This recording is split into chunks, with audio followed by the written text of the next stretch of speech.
Perfect. All right, let's get this started. Hello, everyone. Welcome to what I'm going to call the first episode of the CartCast. If you guys don't know what that is, that's like an offshoot of our tournament series where we do more podcasts, more round table style things. Today we have Nix right here, who's going to be co-hosting this podcast with me, and our amazing guest at the top right there. I'm going to let you guys go ahead and introduce yourselves. Oh, you're flattering us. I'm Joe. I'm one of the community managers at Capcom USA working on Monster Hunter. And I'm Jonno. I'm one of the community managers at Capcom Europe that is working on Monster Hunter. So Joe and I are like two peas in a pod. And then Nix, if you'd like to introduce yourself real quick. Sure. My name is Nix. I'm a content creator, speedrunner, and streamer, and I mostly do Monster Hunter. And I'm happy to be here. And then you guys already know me. My name is Nightside, aka Phil. I stream a lot of Monster Hunter as well as a bunch of other gacha games. Get mad, get sad, have fun. Welcome to the podcast. So now that we've got the introductions out of the way, let's do something a little bit fun. We'd love to get to know our community managers a little bit more. Let's go ahead and start by asking everyone, what was your first Monster Hunter ever, as well as what are your main two weapons for when you jump into wilds? You want to kick it off, Jonno? Yeah, sure. So my very, very first Monster Hunter was actually Monster Hunter 3U. And I got into it because I came across this guy called Gaijin Hunter, who you might be familiar with. And I saw his videos and I was like, wow, this is like a great game.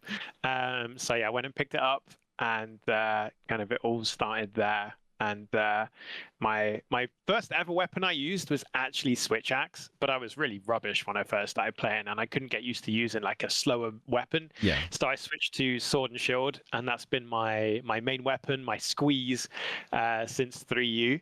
And going into Wilds, I think Sword and Shield and Light Bowgun are going to be my kind of wombo combo to get things started. Okay. How about you, Joe? Fast combo. Oh yes. Yeah, my first Monster Hunter was Monster Hunter Tri, and I actually did bounce off of it the first time. Like I tried it, and this is like this is 14 years ago now. Yeah. When it came out. So I bounced off of it the first time. I'm like, I don't know if this is like really for me. And eventually I gave it another try with, I didn't mean for the pun. I was trying to there. I gave it another try with 3 Ultimate, and that was where it really clicked for me. So I think that's like the journey of a lot of people that have played Monster Hunter, and it's kind of like your now when you think about like a lot of games that are in this style, not just hunting games but like action games that like have a lot of like mechanical depth and complexity. I think like those have become so much more like in kind of like the zeitgeist of gaming now, where like things like Elden Ring and like the Soul series and other games like along that line are really like they're kind of like very, very mainstream now. So it's really interesting how like that has like really changed within gaming. Absolutely. And then my 2 weapons, Great Sword is my main. But my second one for Wilds, I don't know. It's like it's kind of up for grabs right now. Long I normally sword. play hammer. Light Bowgun. I'm hearing all the pitches. I play hammer a decent amount, but I also like Gunlance, which I'm eager to learn more about. Switch Axe has been a good go-to in the past, so I don't know. We're gonna have to see. So for anyone that catches this podcast, you start placing your bets in the chat as to what Joe will be using in the final game. Yeah. Maybe he'll pull a Tsujimoto-san and pull double hammers. So He's a legend for that one. But yeah, send me your PowerPoint presentations. I want to know. No, right. but I'm sure we're all gonna have a hard time choosing. It sounds like a very easy question to ask, but choosing the weapons that we want to play on Wilds is gonna be really hard for everyone, because so far they all look fantastic. Really, all of them. Yeah, Yeah, absolutely. Sure. Next, would We you? wanted to know. I was gonna say, Nick, did you want to let everyone know what yours is? I'm actually Mine- kind of curious. Are you curious now? I'm very curious. My two main weapons on Wilds. You mean? Yeah, 2 main weapons, and then whatever your first Monster Hunter was. My first Monster Hunter was Monster Hunter 4 Ultimate. I started on 3DS, guys. It was kind of a challenge because I did not expect to find such a game on such a small console. And I ended up spending most of my afternoons on a little screen like this, trying to progress through the games and farming like really endgame quests for a very long time. So I was very, very happy to play afterwards on the Switch, on the television screen, and then Iceborne as well on a computer screen.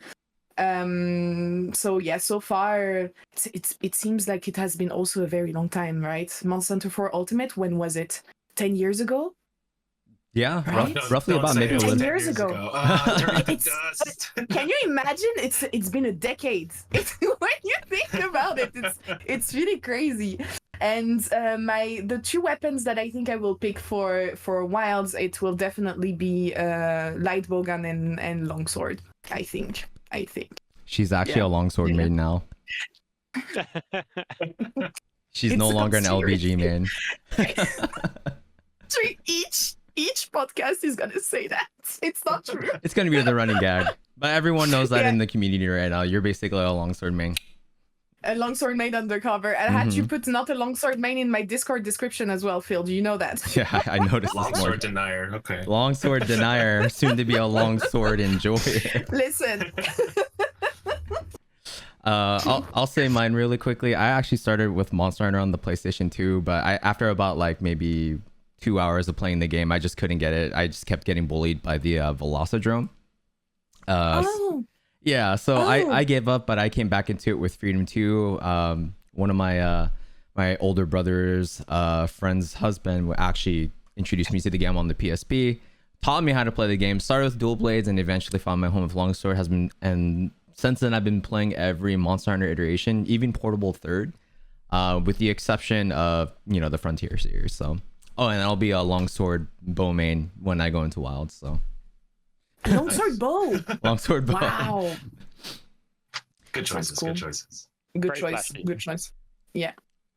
Very fast and very jumpy as well. You'll be able to jump with the bow and as well with the Helmbreaker, man. Like you're gonna be in the air constantly. All day. It's gonna be aerial Every dominance time. is gonna be mine. We had also something that we wanted to ask before we go further into the podcast, guys. Could you tell us in a few words what exactly does a community manager do? Because it's very obscure for a lot of people. Sure, But yeah, could you tell us more? We just sit around all day and play games, and then somehow they give us a paycheck. No, that's not what we do at all. It's probably like playing games is probably like. How do we apply? I was about to say, please sign me up. Hello. Can we apply? Yeah, so Jonno and I are both social media and community managers. So at a lot of places, you might have like those 2 disciplines split, but we actually do both. So anything you see that's on our Monster Hunter social accounts, but also not just for Monster Hunter, but like we also have like Capcom regional accounts or other franchises and games that we work on.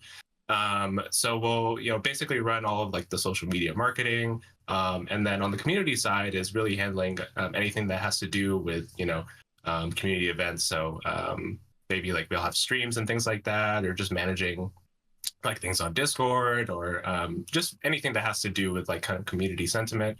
And also just kind of being like the liaison between our teams, not just in Japan, but also like our internal marketing team. So here at Capcom USA and then over at Capcom Europe, we're kind of like the bridge between those teams to show like what's going on with the community, the sentiment.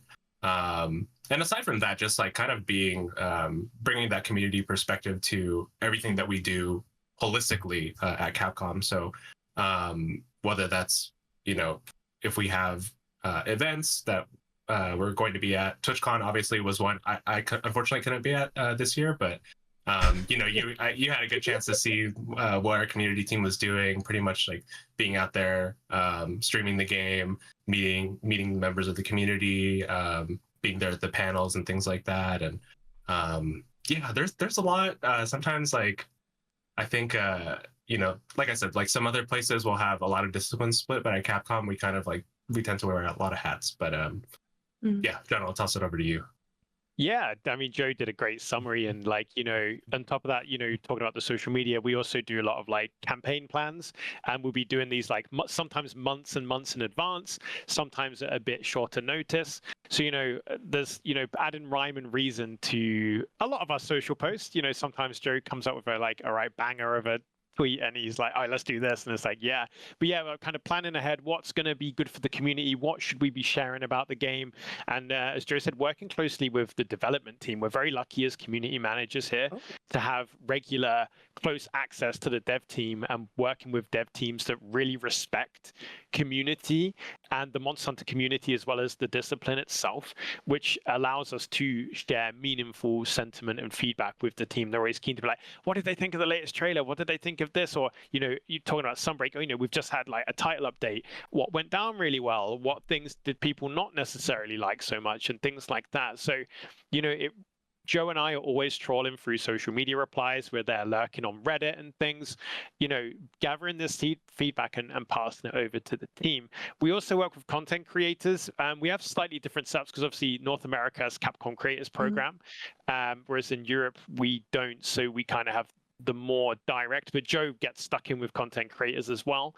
So that's a big part of our role, which is also normally a separate role at other places, but I find it's very rewarding as a community manager that Joe and I get to engage directly with, as you guys know, with content creators who are, a foundational part of a community, especially, because you get variety creators that will play the game at launch and things, which is awesome. But you also got content creators that are always playing Monster Hunter, as you guys know, and, championing the community, being a voice of the community and kind of representing the community to those that don't play Monster Hunter yet.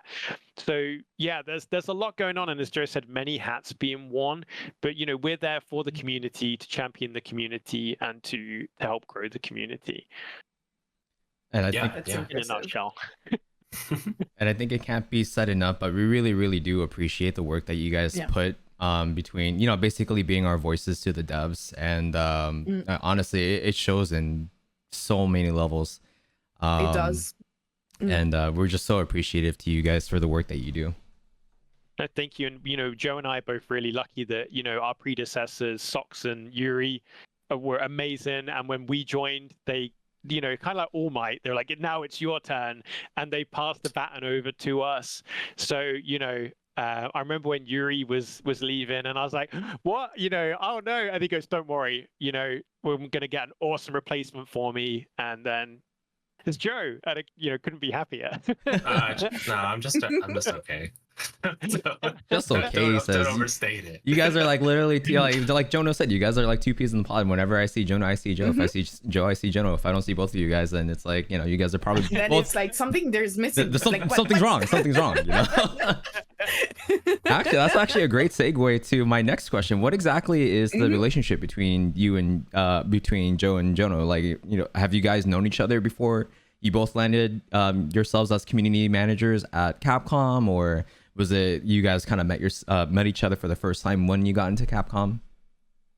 Yeah, we met each other for the first time at Capcom, which the industry is pretty small, so everybody knows each other. But yeah, we actually did not know each other before that. But we settled right into working well together, like almost immediately. Is just like I've known this guy for like years, and it's kudos to Jonno, who like stays like late nights most of the time when I'm just starting my day. So I always appreciate that. But we've had a great partnership. I mean, working together, and I think we both love Monster Hunter, and we both love gaming. And I think we're pretty like kind of united in that, in that effort. So we have great friendship and great working relationship. But I mean, Jonno might just say, "No, I hate this guy." So. No, absolutely. It's testament, as Joe said, I stay late to hang out with Joe and talk work and catch up and just chat in general because we get on that well, both friendship and professionally. Like, as I said, like we're both big Monster Hunter nerds. We're both big nerds in general. And yeah, it's awesome. So like it's never a problem staying late because it's like, let's talk Monster Hunter. Let's plan ahead. Let's do this because it's, the most fun part of the day. You've got these two big Monster Hunter nerds across the ocean that are coming together to do cool stuff with the community. And, honestly, yeah, like, if Joe's not around, it's like, oh my goodness, feels like half of me's missing kind of thing, you know? And it's nice working with someone where, as well, like our styles overlap really nicely as well. Like we'd never have the, hey, we should do this for like a tweet, and it's like, no, this is definitely better. And you know, you have to coin flip. Like it's really interesting to work with someone so closely where you have similar styles and you can merge things really easily as well. So we're always like, hey, you know, I've cooked this up, what do you think? Or vice versa, and we check it out. And yeah, it's really cooperative, which is really, really nice, and really fun. Yeah, just like Monster Hunter. Yeah. Yeah. I In a think, way. like, the thing is, like, if you see a social post that goes out from our accounts or anything like that, like the odds that we both had a hand in it are like very common. And that's not always the case, like for everything that like I've worked on in the past or other places I've been where like to have like multiple people that worked on it. Like I think we worked really collaboratively in that way. Like we both of us, you know, we have like checks and balances with each other. We both look at things. We both like, you know, pitch things to each other. Like, what do you think about that? And I think like one thing that has been super important for me coming to Capcom is that I had less of a community background. I had more of like a social media marketing background where you know, at Nintendo I worked more like very much like campaign based and like on tons of different products. So it's just like you're cycling in and out of products and campaigns. And you know, coming to Capcom, it's like, okay, you're gonna like be working on Monster Hunter for a very long time. Like you're just embedded in it. And the community part of it is like, you know, I've worked a little bit of community in the past, or a decent amount of community, but like to be really like a full on community manager was a little bit somewhat new to me. And I think like working with Jonno has like really challenged me in that way of like, you know, this guy knows what he's doing. Like, so being able to like draw on his knowledge and like for us to work together, I think has really like challenged me to be better. So yeah, it's been a great experience. I think it's the same. Like, if you see a funny tweet, it's probably his idea. You know, if you see one that actually makes you laugh. I was literally about to ask, all right, who's got the more banger tweets? Who makes the more funny tweets? Yeah. Yeah, no, Joe's really cool. Like, he'll be like, "Hey, this is funny. Let's do this." And I'm like, "Yeah, go on." Sometimes they're not funny though, but you have some really good ones. But sometimes I'll just be like, oh, like I don't know if this is funny, and then but I'm still gonna do it. Yeah. Well, it's like your Chatacabra falling backwards with the oof. Like, you know, that was a really good one. Yeah. So this is the amount of thought that goes into that tweet. I'll give you like behind the scenes. Like scheduling, that's not even that much. It was actually as little as humanly possible. Like I'm scheduling content out, and I saw like I had an open day basically, and I'm like, oh, okay, well maybe this is a good time to post this like funny picture of Chatacabra. And then it's like 5 p.m. in the US. I'm just like, you know what? I'm just gonna tweet this like right now. I'm just gonna press like post now. Like, why not? Oh man. Yeah, it seems like you guys really have like a really fun time working what you do as a community managers. Like I know I've had conversations in the past with Jonno, especially because I was pretty interested in getting into community management myself, and it's just awesome to see you guys just like love your work. And you know, I'm so happy to see that you guys just like have such an amazing partnership. Like this is like the dream right now. Like seeing you guys do the things that you do. Define time zones. Yeah, time zones. Define time zones, literally. I think it's a credit to kind of Capcom's culture and setup as well. Like, you know, how community management is treated and respected, and how leadership lets us, you know, get on with things, and how once again our predecessors cared about who would be next. They were like, you know, we love Monster Hunter. What's going to be, you know, best for the team and stuff like that. And yeah, so, and also the community, like Joe and I have spoken about this recently as well, about how the community being as they are allows us to be the community managers we are and be more proactive with the community. And it allows the dev team, like, you know, we had like Ryosa-san, Fujioka-san, and Tokuda-san at Gamescom, for example. And Joe as well, I think you had Ryosa-san at PAX, right? Yeah, he was amazing. Like, I think I mentioned this before in other podcasts, but like the travel for him to get to PAX was really challenging, and he was able to make it out. And it was almost like purely a community event. You know, it's like he had the panel, but otherwise he was doing signings and meeting people and just being able to like see people I think was super important to him. So I mean, the team really cares about community a lot. Like it's very high value to them. They're you know, I won't like say any specific things, but like there's other places where like I think community, because it is like it's technically like free, I guess. It's like these are the people who are already playing your game. I think sometimes like can be forgotten a little bit, but like the team really understands that community for Monster Hunter is like it's very crucial, very essential to the, you know, the health of the series, and also just like, you know, where the team wants to go in the future. So Absolutely. Nix, did you want to ask the next question? Oh, is it my turn already? Mm-hmm. So we'll get to your guys' level soon. So the next question is but you mentioned earlier PAX and Gamescom, right? We were wondering, because we met with Jonno at Gamescom. It was amazing, and Phil was at PAX, right? No, you were not at PAX. I tried to go to PAX. I couldn't make it happen. Who was there then? I thought you were there. Joe was there. Okay. Well, I I was certain that Phil went to PAX. Damn, man. How is I was it there for in you spirit. to work on in spirit? Mhm. Me too.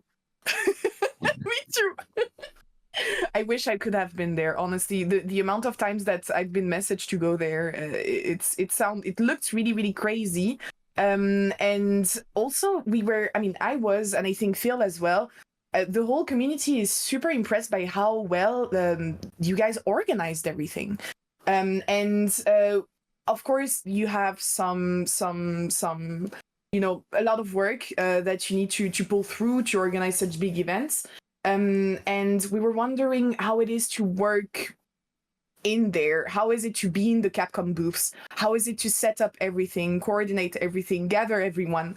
Tell us everything. Shall I start with Gamescom, Joe? And then, Gamescom was being planned for months and months, and I have to give full credit to the Capcom Germany team. So we've got Vivian, who's the German Monster Hunter community manager, Lara, who is like the kind of brand German community manager, and Klaas as well, who's PR over there, and kind of like managers, like the community managers over there. They worked their butts off. There were so many plates to spin, so many levers to pull, and they set up everything. They worked with like agencies and a production company for the streaming and the stage shows.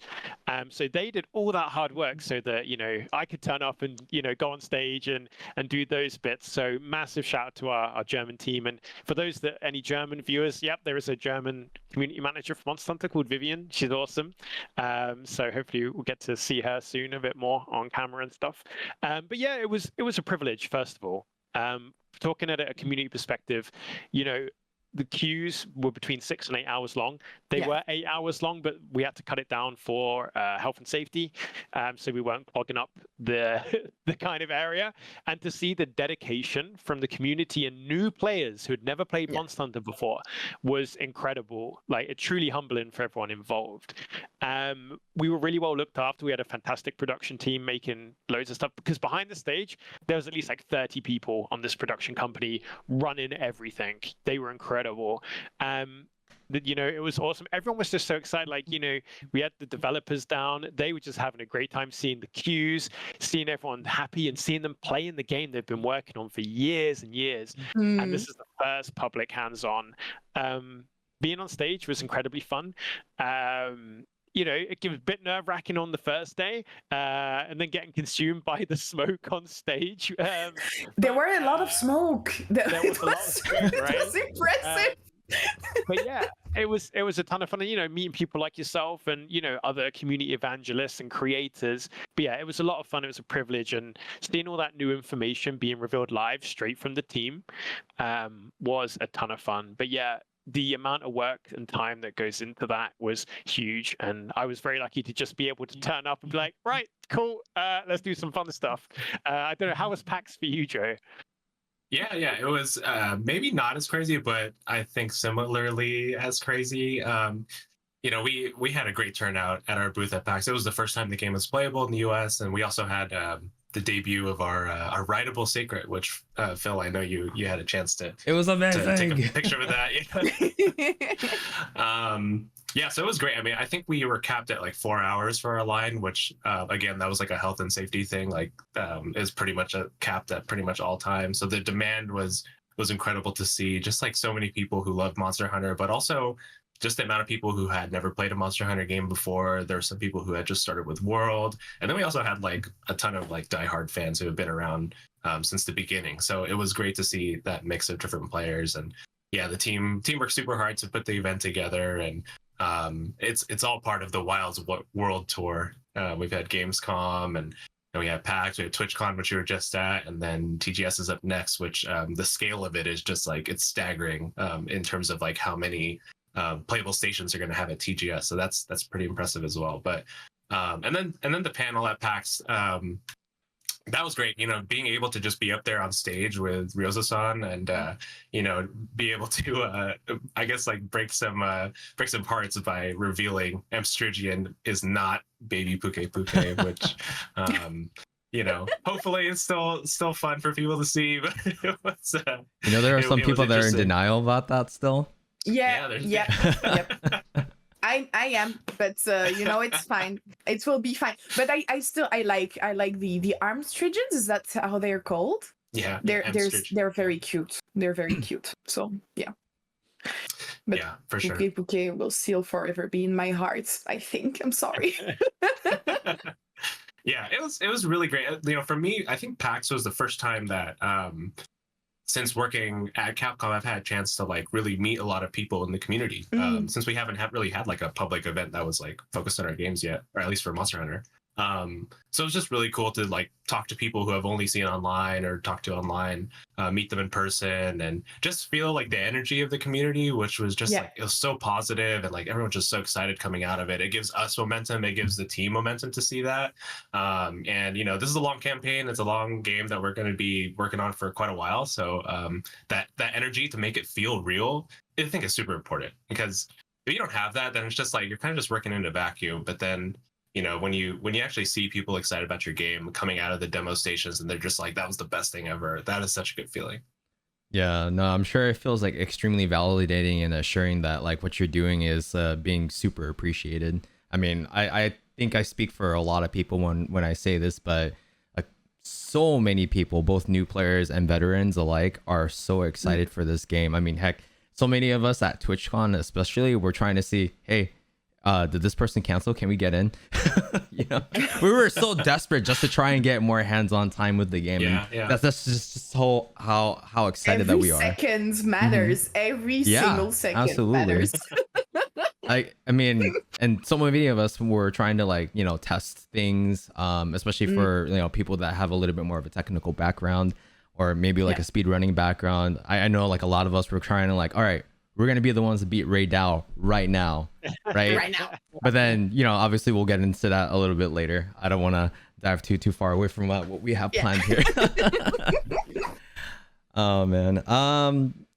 Very quickly, can we have your thoughts on what you guys feel about the how the series has evolved up until Wilds right now? Because we've obviously have seen dramatic changes, like obviously there are games that come out on like a yearly basis where like some things don't change too much. Usually it's like maybe like a roster change, maybe like a slight graphical change or something like that. But with the Monster Hunter series, there's always usually something different that dramatically changes and shifts the pace or like the theme of the game. Like, what are your thoughts on the evolution of the series as a whole?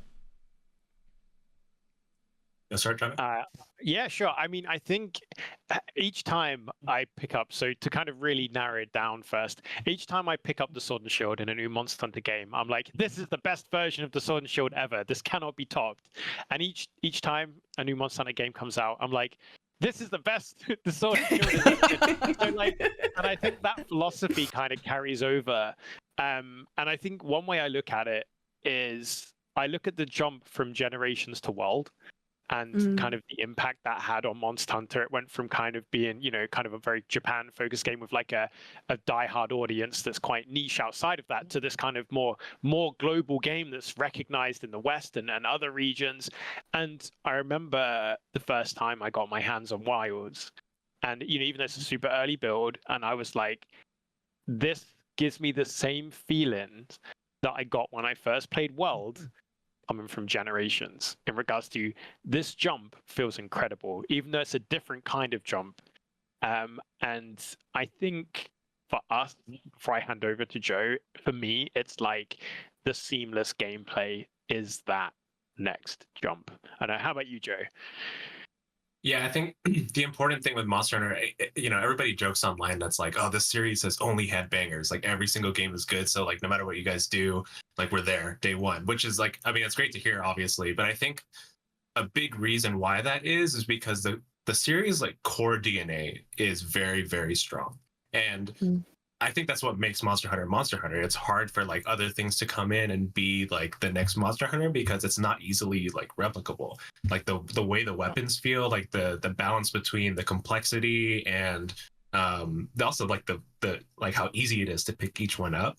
And then the monsters themselves are very iconic. The roster is like huge at this point. There's so many great monsters and different variants and things like that. So I think the how strong that core DNA is allows the team to really evolve the series in different ways. So, like Jonno was talking about with the jump to World and like really just driving like the visual fidelity forward with World, and then also, what they're able to do with the weapons and the environments, and now going into before that going into Rise, and like how the team was able to experiment with like different combat styles, and now with Wilds where we're also again pushing the boundaries technically of what can we do from the seamless world standpoint of like making sure like the amount of times that you're taken out of the hunt is a lot lower, and also the scale of the world is just so much bigger. So I mean I just imagine it's like if you've been around from the very beginning, to see like what the series has become is pretty crazy, like in terms of just the technical scale, but also how many people are playing it now is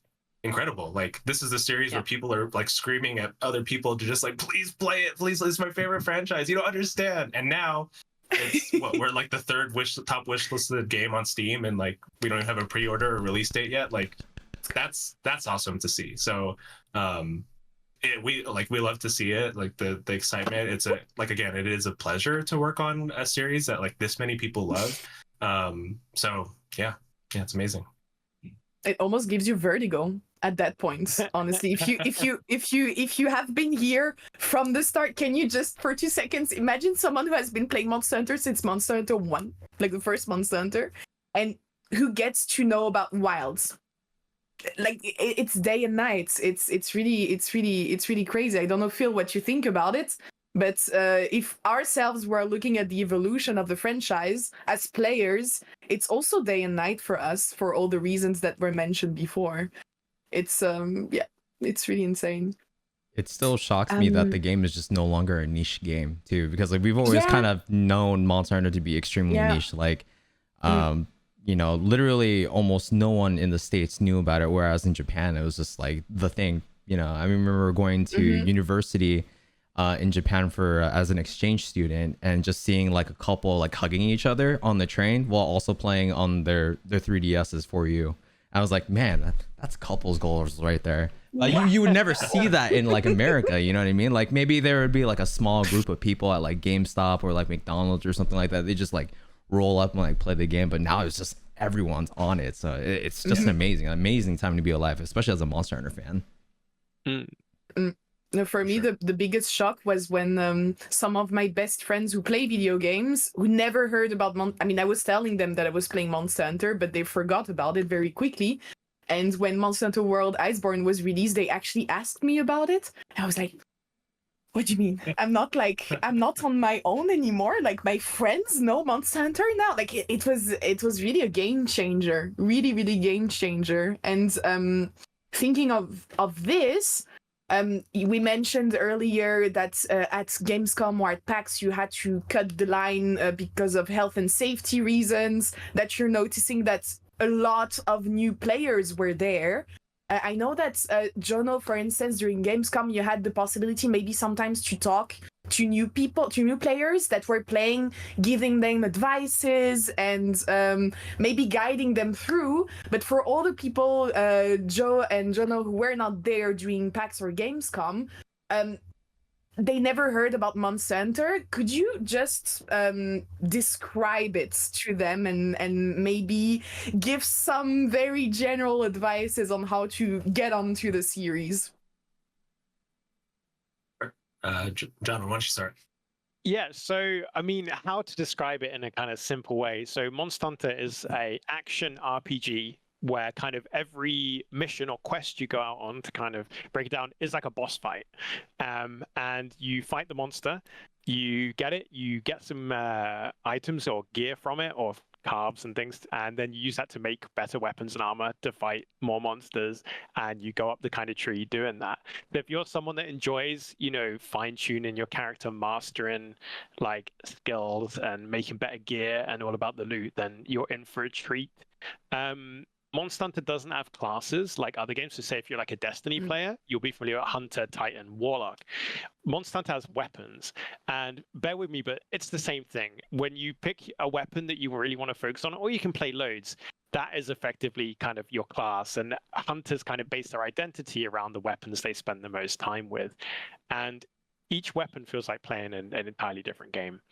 And that's kind of my, in a nutshell, talking at it from like a action RPG side. So I'll shuffle it over to Joe now.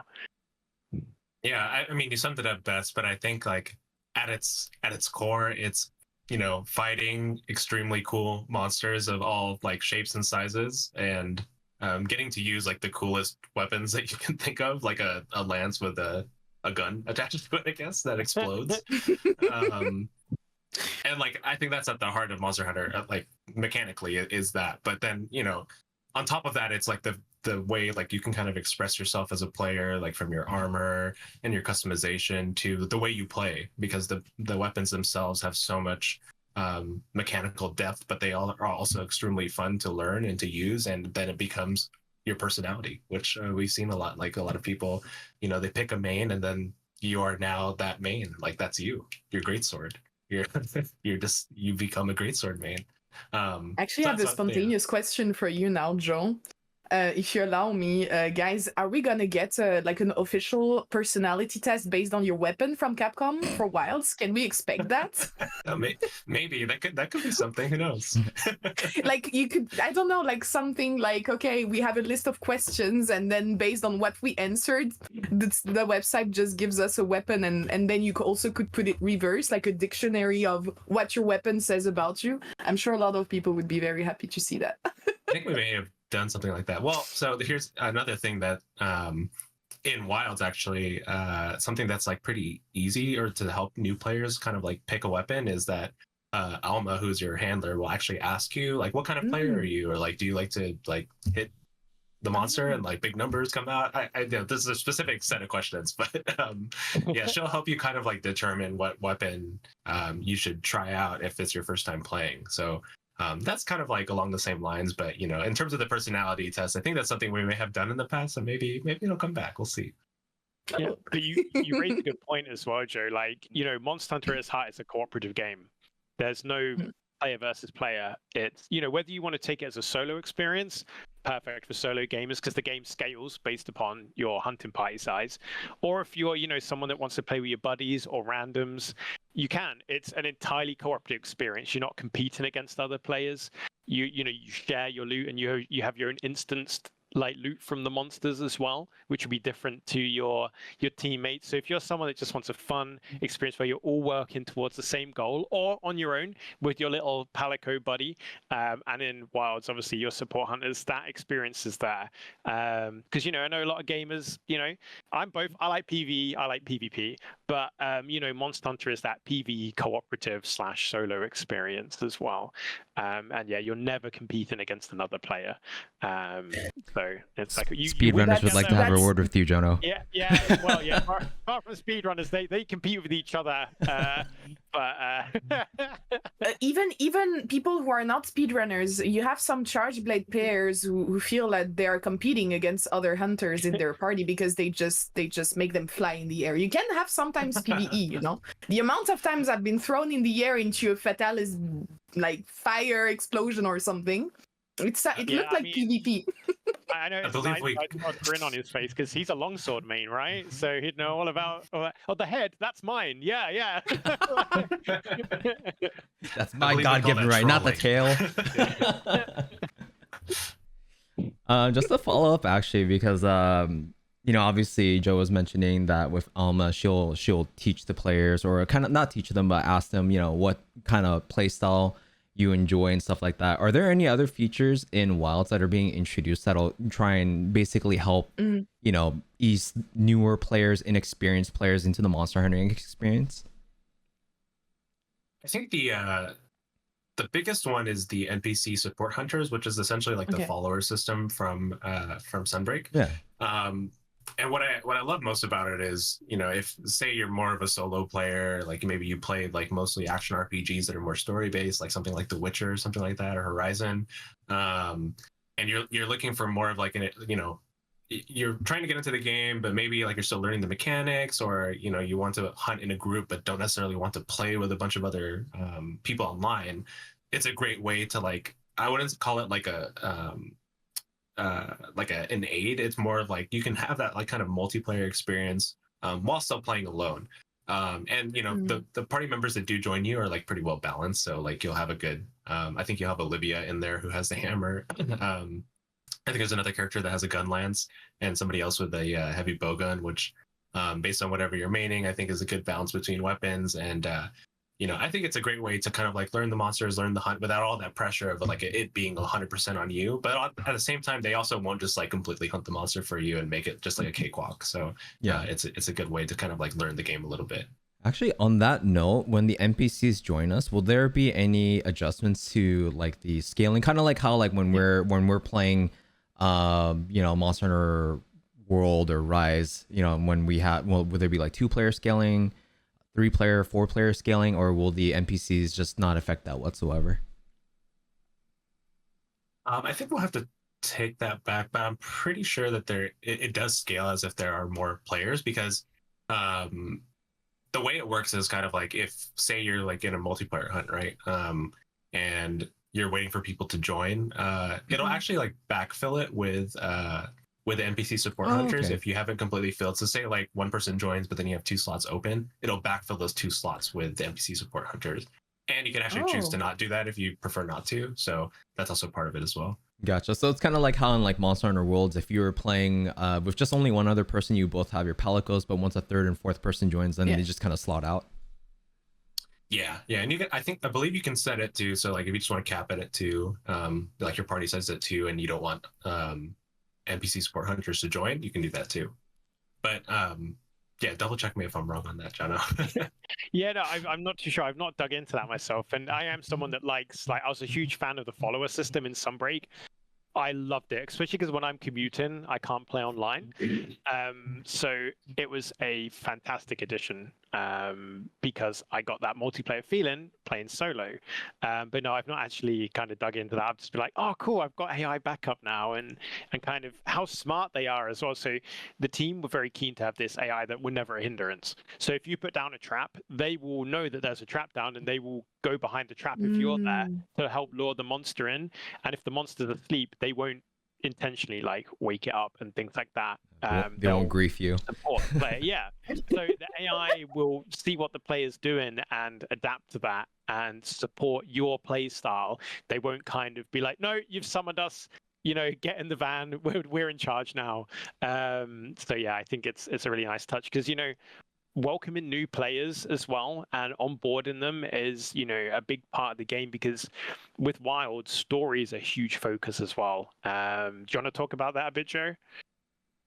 Yeah, the team is really, I think something that's super important is having a story campaign. This not necessarily means that it's going to take away from the rest of the game, like existing Monster Hunter experience and that loop, but having like a story campaign that takes you from start to finish in a satisfying way that people want to see the end of.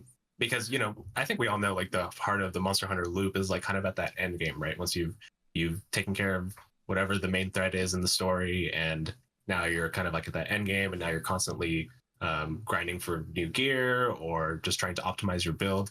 To get there, though, I mean, you do want to have like a great story that takes you there, so that you don't like make it halfway and you're just like, ah, man, maybe this is not for me, or like you just stall out.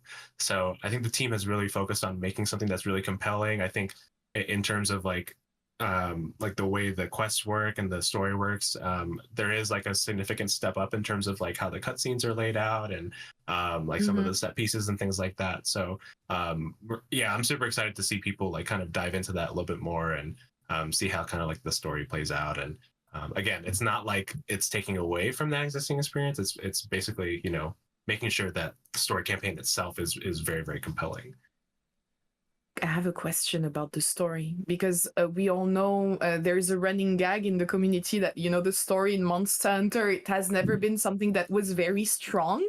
But with Wilds, I don't know if you guys noticed, but a lot of people got hyped about the story, because we think there are rumors that the story on Wilds is going to be the sequel, or at least a sort of sequel, to Monster Hunter 4 Ultimate.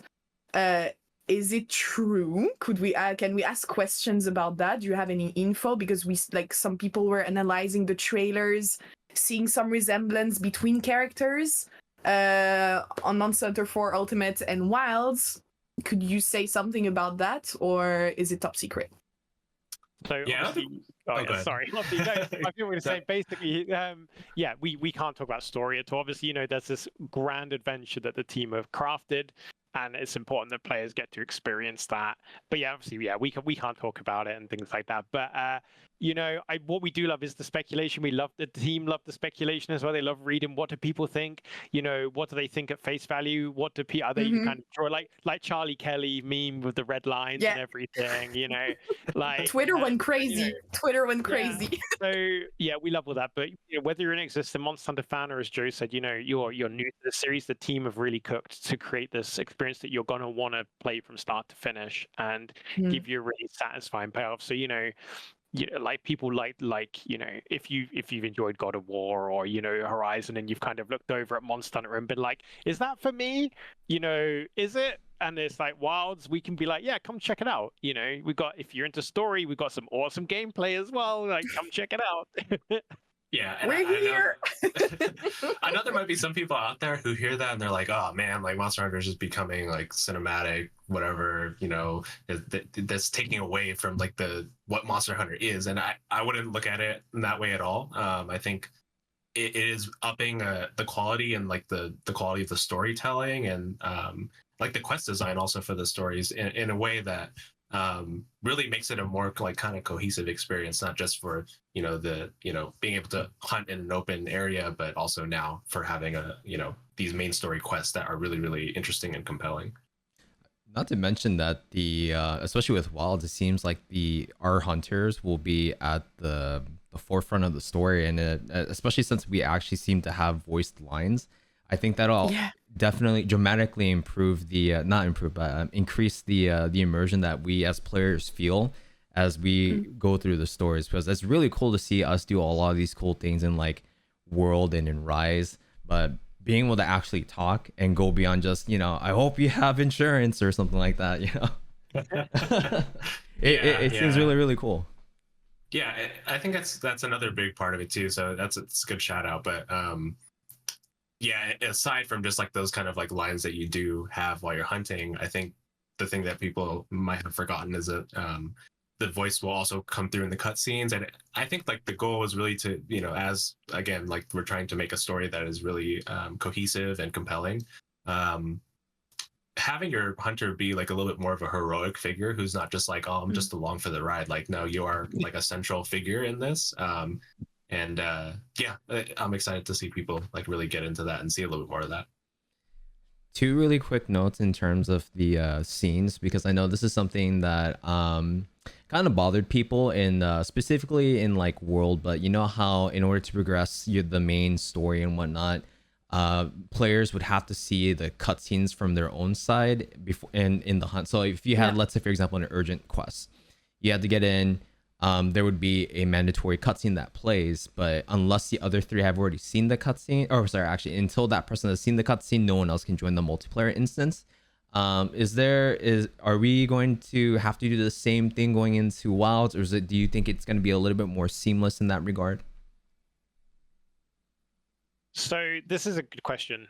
One we can kind of talk about a bit, but not go into too much detail on because it's not been, spoken about too much from the team.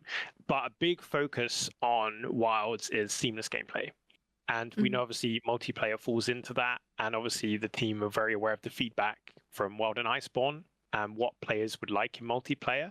So whilst we can't, I think, definitively kind of go into detail, the team, are like seamless gameplay, playing with your friends is important to people. And, as there's a lot of time to go, it's great, as and when, I'm sure some more information will drop about those who are interested in how multiplayer will kind of play out in Monster Hunter Wilds, especially related to kind of like the story progression. I think that's right, Joe, unless I've missed something. No, you covered it well. And the follow-up questions, I guess the follow-up question wouldn't really apply anymore, but I'm assuming that you guys can't answer whether or not we'll see scene skipping. This is primarily for all the speedrunners out there that are a little curious, especially for those trying to save time. Yeah, I don't think we can comment on that. Okay. Because I'm not sure. yeah, no problem. Yeah, I figured as much. Now, in terms of the gameplay, we know that the seasons are going to be playing a pretty big part of that. I forgot what the I believe it was the fallow season and the inclemency period, right? Or plenty? Was that? Yeah. Those are the three. So yeah. Those are the three. Yeah. Okay. Oh God, I actually remembered it. Got it. So in terms of the seasons, I know that there's supposed to be like differences in like how the environment kind of interacts with the player, but just how much do the seasons actually tie in to the difficulty of the monsters? Is there anything that you can kind of teach us about that in that regard? Yeah, it greatly affects the monster behavior, what monsters will appear during different periods, and then also I think that something that's really important with the game is having really dynamic feeling hunts. So having a world that feels really alive, where unexpected things might happen in the middle of a hunt. So in the fallow period, that's where monsters are like really, really desperate, and they're really they'll travel in packs, and they become a little bit more aggressive. The inclemency, it's going to be different for every area, but in terms of the Windward Plains, you might have some of those like sand pits where the Balahara are like kind of like swirling around in, and monsters can like become trapped in that, and so can the hunter too. And that's also when Rey Dau appears. So you might just see it, flying around. It might attack the Doshiguma that you're hunting. I'm sure you've seen that already in the demo. So, and then the plenty is where things become a little bit more bright and vibrant. And so there's more endemic life that's around. There's some traps that were not available in some of the other periods too. So, or environmental traps. So there's definitely going to be like a lot of different things between each season. And then again, we've mostly only shown the Windward Plains and how the seasons kind of play in that. So imagine that kind of like stretched out to multiple areas into a full game, and how like things can be a little bit more unique in different areas. It's really going to affect like kind of how those hunts play out, and also what kind of monsters appear too. Actually, on the note of seamless gameplay, will the maps and locales be connected in any way or form, like kind of like how we had the most recent locale kind of touched up on? Will that be connected to the other map as well, or will kind of still be like a little instanced? Is it this, Jonno? Yeah, so correct me if I'm wrong, but I'm not sure if we've delved too much into this yet, other than some flavor text. But seamless gameplay is the word to focus on, and as we kind of take more steps forward, we can extrapolate on what that means and how that will kind of impact gameplay as you progress through the game. Unless I think that's right, Joe. Yeah, I think so. And you can imagine how, like, so the two areas we've shown so far, the Scarlet Forest and the Windward Plains, you can kind of imagine how they might be connected. For now, I don't think we can say too much on like how you might travel from one to another, but stay tuned on some details on that. We're still starved for information. I'm looking forward to it so much right now. Yeah.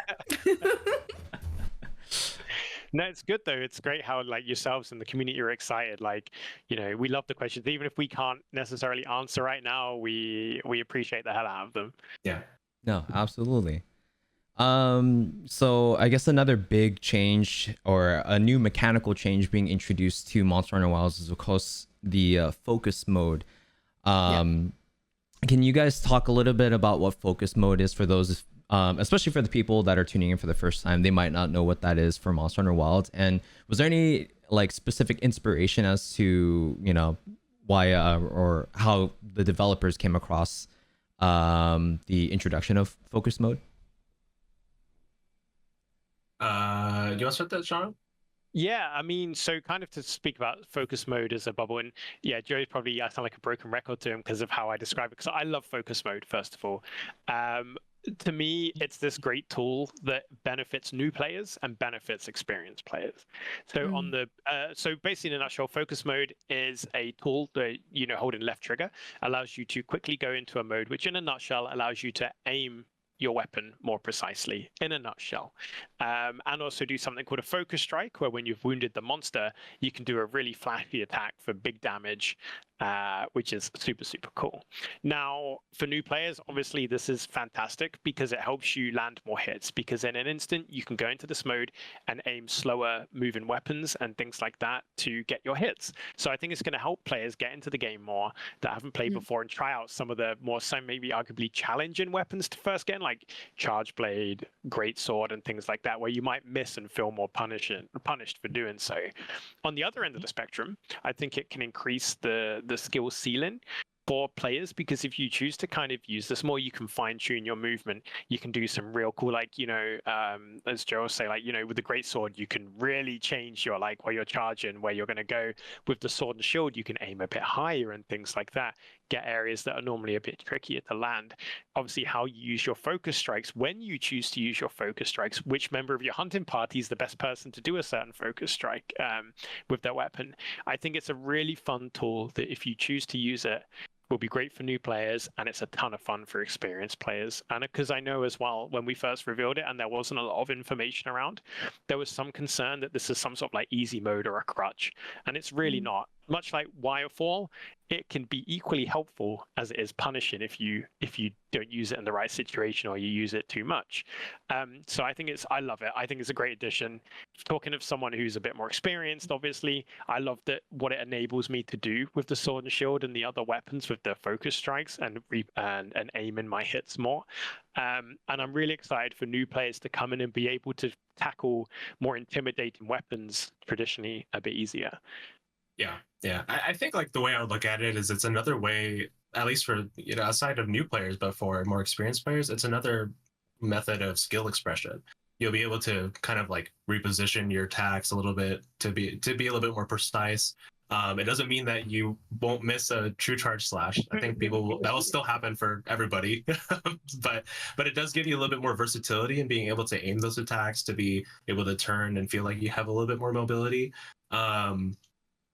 I think something that is really interesting is the kind of like the new loop when it comes to wounding a monster. So when you do enter focus mode, you'll see those like kind of red highlights where a monster might be wounded, and then you'll be able to press R1 to use that focus strike. It is so satisfying to do that.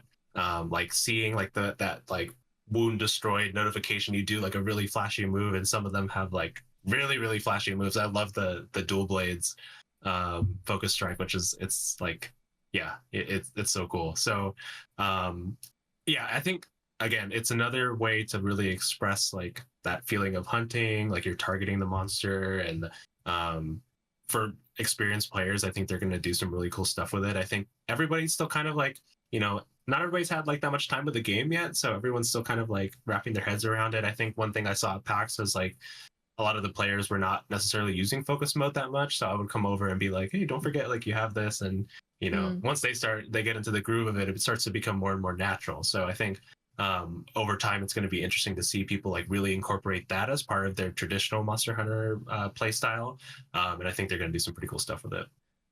Actually, on that note, and then I don't know how much experience that you've had with this, Nix, during your time playing the build. But I've Yeah. noticed that there are some things that get affected while you're actually attacking in focus mode. Obviously, you said earlier that you can, aim the TCSs for greatsword and whatnot. But I noticed for insect glaive, I don't know if I'm talking out of my mind or anything like that, or but when I was playing it very recently at TwitchCon, I was messing around with insect glaive, and I noticed that when I hold focus mode and actually start attacking, my Kinsec was also kind of like flying around the same time where I was attacking as well, and it looks like it was also grabbing extracts. Was that right? I don't know if you two are familiar with the insect glaive in Wilds, but I don't have too much experience with Insect Glaive, but John, I think you might. Are you a little more, or I'm not sure? No, I've been playing Insect Glaive on my Rise home console, but I do not have the experience to. And I've not used it in Wilds because basically, like Joe and I, for example, have been doing a lot of like demonstrations and stuff like that. So we've been focusing on the weapons that we're familiar with, so that we can do the community justice when we're like demonstrating the game. So I've not kind of strayed too far from my comfort weapons yet. But yeah, some weapons do behave differently in focus mode as well, but I can't say definitively. So you might be right, but I don't know. I need to have more time with the insect glaive. Or insect glaive even. I'm gonna have to go double check the VOD now. Yeah. For me, I did not play insect glaive at all, but I tried focus mode at Gamescom with longsword and light bowgun. So for a lot of ranged users, I think when focus mode was announced, we were like, you're helping us to aim, but isn't that something that us gunners already like are supposed to do? So of course myself, I was no, but you know what I mean. It felt like they're giving us like an aimbot. We don't need that. What do you mean? But in the end, I had to. Of course, I tried it. And then I understood, and it's true that the feeling was I can understand how stimulating it can be for someone who, let's say, never touched guns and in their lives, and because you do have help for you to aim. Not only that, but also the damages that come out of it. Can we just please talk about them? It's absolutely insane. It does amazing explosions, and I'm sure that a lot of people will maybe find bowguns attractive thanks to focus mode. If that's the goal, I think it's gonna work. And for longsword, however, I was a bit puzzled because so I don't know if it was because of the build, because of course I'm aware that we were playing under special circumstances, that it's the first playable version of the game, etc., etc. But it felt for me and for a friend of mine that with longsword you kind of are, if you're not using focus mode, it's going to be maybe a bit hard to position yourself. And we were wondering if focus mode in the case of longsword, let's say if you want to orient your spirit combo or reposition yourself, when you're not using it, it seems harder, but for unnecessary reasons. And the question that I have is focus mode only making the gameplay smooth, or did basically the developers made the feeling a bit more rough if you're not using it? I don't know if my question makes sense, because I don't know, like. No, I get you. Are you saying is the gameplay built around focus mode, or is focus mode in addition to the gameplay? I would say it's in addition to the gameplay. So, for example, like going back to my weapon, the sword and shield, before I even touch focus mode, I noticed how much more fluid it feels again now. So, for example, with the sword and shield, you can sidestep mid-combo attacks. So you can hit and you're weaving around while you're hitting the monster. And then I would use focus mode purely to re-aim what I'm doing. So weapons, the gameplay hasn't been fundamentally altered to be like, oh, we got this new feature, you're using it kind of thing. It's but weapons might feel a bit different anyway, because obviously this is a whole new game with a whole new setup and monsters and everything like that. But no, for sword and shield, it feels incredible. It's like silky like butter. I was stepping around, getting smacked by Doshiguma, getting up, stepping around again. But no, like it might just be once again, getting familiar with how the weapons play. in the game now. I mean, Gun Lance is another example, and Hunting Horn of two melee-based weapons that have undergone changes again to how they play and how they feel. So yeah, I mean, I don't know, Joe, feel free to jump in, but it might just be like a teething period, especially if you're used to, and if you're a speedrunner and you've been playing like Iceborne, Sunbreak, whatever, you'll know those weapons and how they feel like the back of your hand in that game. So it might just be kind of that muscle memory. Kind of. Absolutely. That's also what I thought, but I needed to ask the question. Yeah. I don't know if we can like really talk about like what the developer's intent was with like specific balancing and things like that, but at least for now, I think there is a lot of like still getting used to a new game. Again, it is new, like so not everything is going to be like one-to-one just because it was the same in the previous game. It'll be like the exact same in this game. So I'm not a Longsword main, so I can't like necessarily talk about like the exact specifics, but can I talk to you about this awesome weapon called the Longsword, Joe? I think you'd love it. Oh my god. don't listen. If you play it once, then it's over. I mean, look at me. I was ranged main, and now they make me play melee every time. Like, be careful. It's Longsword is really addictive. For real.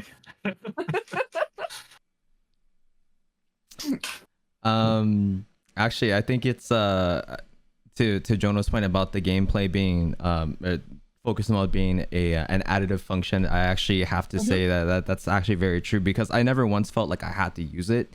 I'm pretty sure that a lot of people are gonna have a little bit of a difficulty kind of wrapping behind it, but I think that Capcom definitely learned about making something feel like you kind of have to use it, kind of like how in like Iceborne it was almost mandatory to use the tenderizing or wounding like the monsters and stuff like that with the clutch claw. Like technically you didn't have to do it, but if you didn't do it, it was one of those things where it's like that it significantly increased the amount of time that you would be spending in the hunts. Whereas with focus mode, it's mostly there, it can help you, but you don't have to use it. And I noticed that like the wounds, you can still attack it even without the focus attacks, right? And then you can either like pop it like right there with the focus attack, or just damage over time, and it just kind of pops eventually, right? Yeah, kind of like what Joe mentioned earlier, like the combat and the gameplay is much more, organic and dynamic. So to make the wounds, you just have to attack an area enough and it will happen. You don't have to do any special moves or anything. And if you can actually see the wounds without being in focus mode. Focus mode highlights them, but if you're paying close attention or you're close enough, you will see the physical wound on the monster and you'll notice that your hit reticule will change when you're hitting it. And you can break wounds by just damaging them enough rather than using a focus strike. But yeah, so a much more organic approach to the kind of tenderized system, and then how you choose to approach it as well. So yeah, the tools are there if you want to use them, but if not, there is that kind of organic gameplay for the traditionalist kind of hunter amongst you. Speaking of wounds, a very quick question out of my head. Do you know if wounds can be procced more than once? Like the same wounds during the same hunt? Or in the same, is that something so. you know? I think Doshiguma may be the only one, because it has like that kind of like enraged state where all of its wounds open back up. But after a wound has like kind of been broken, it scars back over. Okay. So yeah, you might see like one that's like in a similar like area, like very close. So it could seem like there's more than one. But I think generally once a part is like broken or a wound is destroyed, then it might not open back up. Okay. Interesting. So basically, we can't use and abuse the wounds on a monster. We can't keep wounding the same part. Minus the Doshiguma. Make it count. Yeah, make it count, basically. Perfect. In terms, I'm not quite sure if this is a question that you can fully answer, but we're very curious as to what are some of the biggest challenges that Capcom is tackling with Monster Hunter Wilds in terms of like, I mean, anything in general, maybe like weapon balancing, or if there's any particular parts of like community feedback that you've received that that Capcom is actively trying to tackle with Monster Hunter Wilds. I mean, yeah, go ahead. Sorry, you first, Joe. You first. No, I'm good. Okay. I mean, I wouldn't say challenge, but I think one thing the team were really keen to do and achieve was crossplay. And I think Wilds obviously is the first Monster Hunter title ever to have cross-platform play, and I think that was a challenge to do, I imagine. But I think that's some feedback, obviously, they'd seen from, Wild, Iceborne, Rise, Sunbreak, and to now see that come to realization is incredibly exciting. I don't know all the wizardry that goes behind it, but I'm incredibly excited to see the fruits of the team's labor on that one. And I think, that was a really interesting challenge. And I know before we revealed it, obviously Joe and I knew it was coming, and we could see the community like, give us crossplay, please, we want crossplay, and us there like, hold on a little bit longer, gang. So that was an interesting one. But I think, yeah, the fact the team saw that and they were like, right, we need to do this for Wilds, and they have. So I'm really, really excited to see the community get on that, because no matter where you play Wilds, you'll be able to play with your buds, which I think is really cool. Yeah, it's especially awesome for us content creators, because I'm sure Nix can agree when I say this, but it's so difficult to see people come into our streams and our chats like, hey, do you play on Xbox? Do you play on PlayStation? It's like, no, yeah. I'm on Steam right now. I'm sorry. And they're like, I really need the help on this monster, and I'm like, yeah, hop in. And like, but you're on PC, I'm on console, and it's heartbreaking every time, because you're like, yeah, you can just come here, we're gonna help you. And so no. So this solves the issue now. It's also a little bit easier on our wallets, because I'm the type of person that triple dips into the games, so now I only have to double dip, once for myself on PC and then once on the PlayStation for my girlfriend to play with me.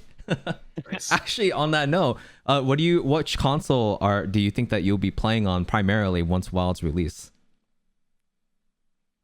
I'm split between. I generally play more on PC, but I'm like a little split between PC or PS5 this time. But my man, again, the crossplay. I don't know. We'll see. Yeah. How about you, John?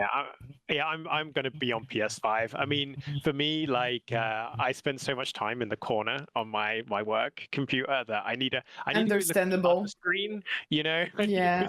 Sit over there and look at the other screen to kind of relax. So yeah, that's my plan. But who knows? I might be on PC as well, depending on if I want to have like a work account and a personal account, or if I want to just have it and just be like, off we go. I have my PC hooked up to my living room TV, which is maybe like I'm sure my wife thinks it's an eyesore, but my man. Yeah, I don't have a PS5, so I'm gonna play on PC. I don't blame you. A lot of people are probably going to be playing on PC, I imagine. So shout out to the PC gamers.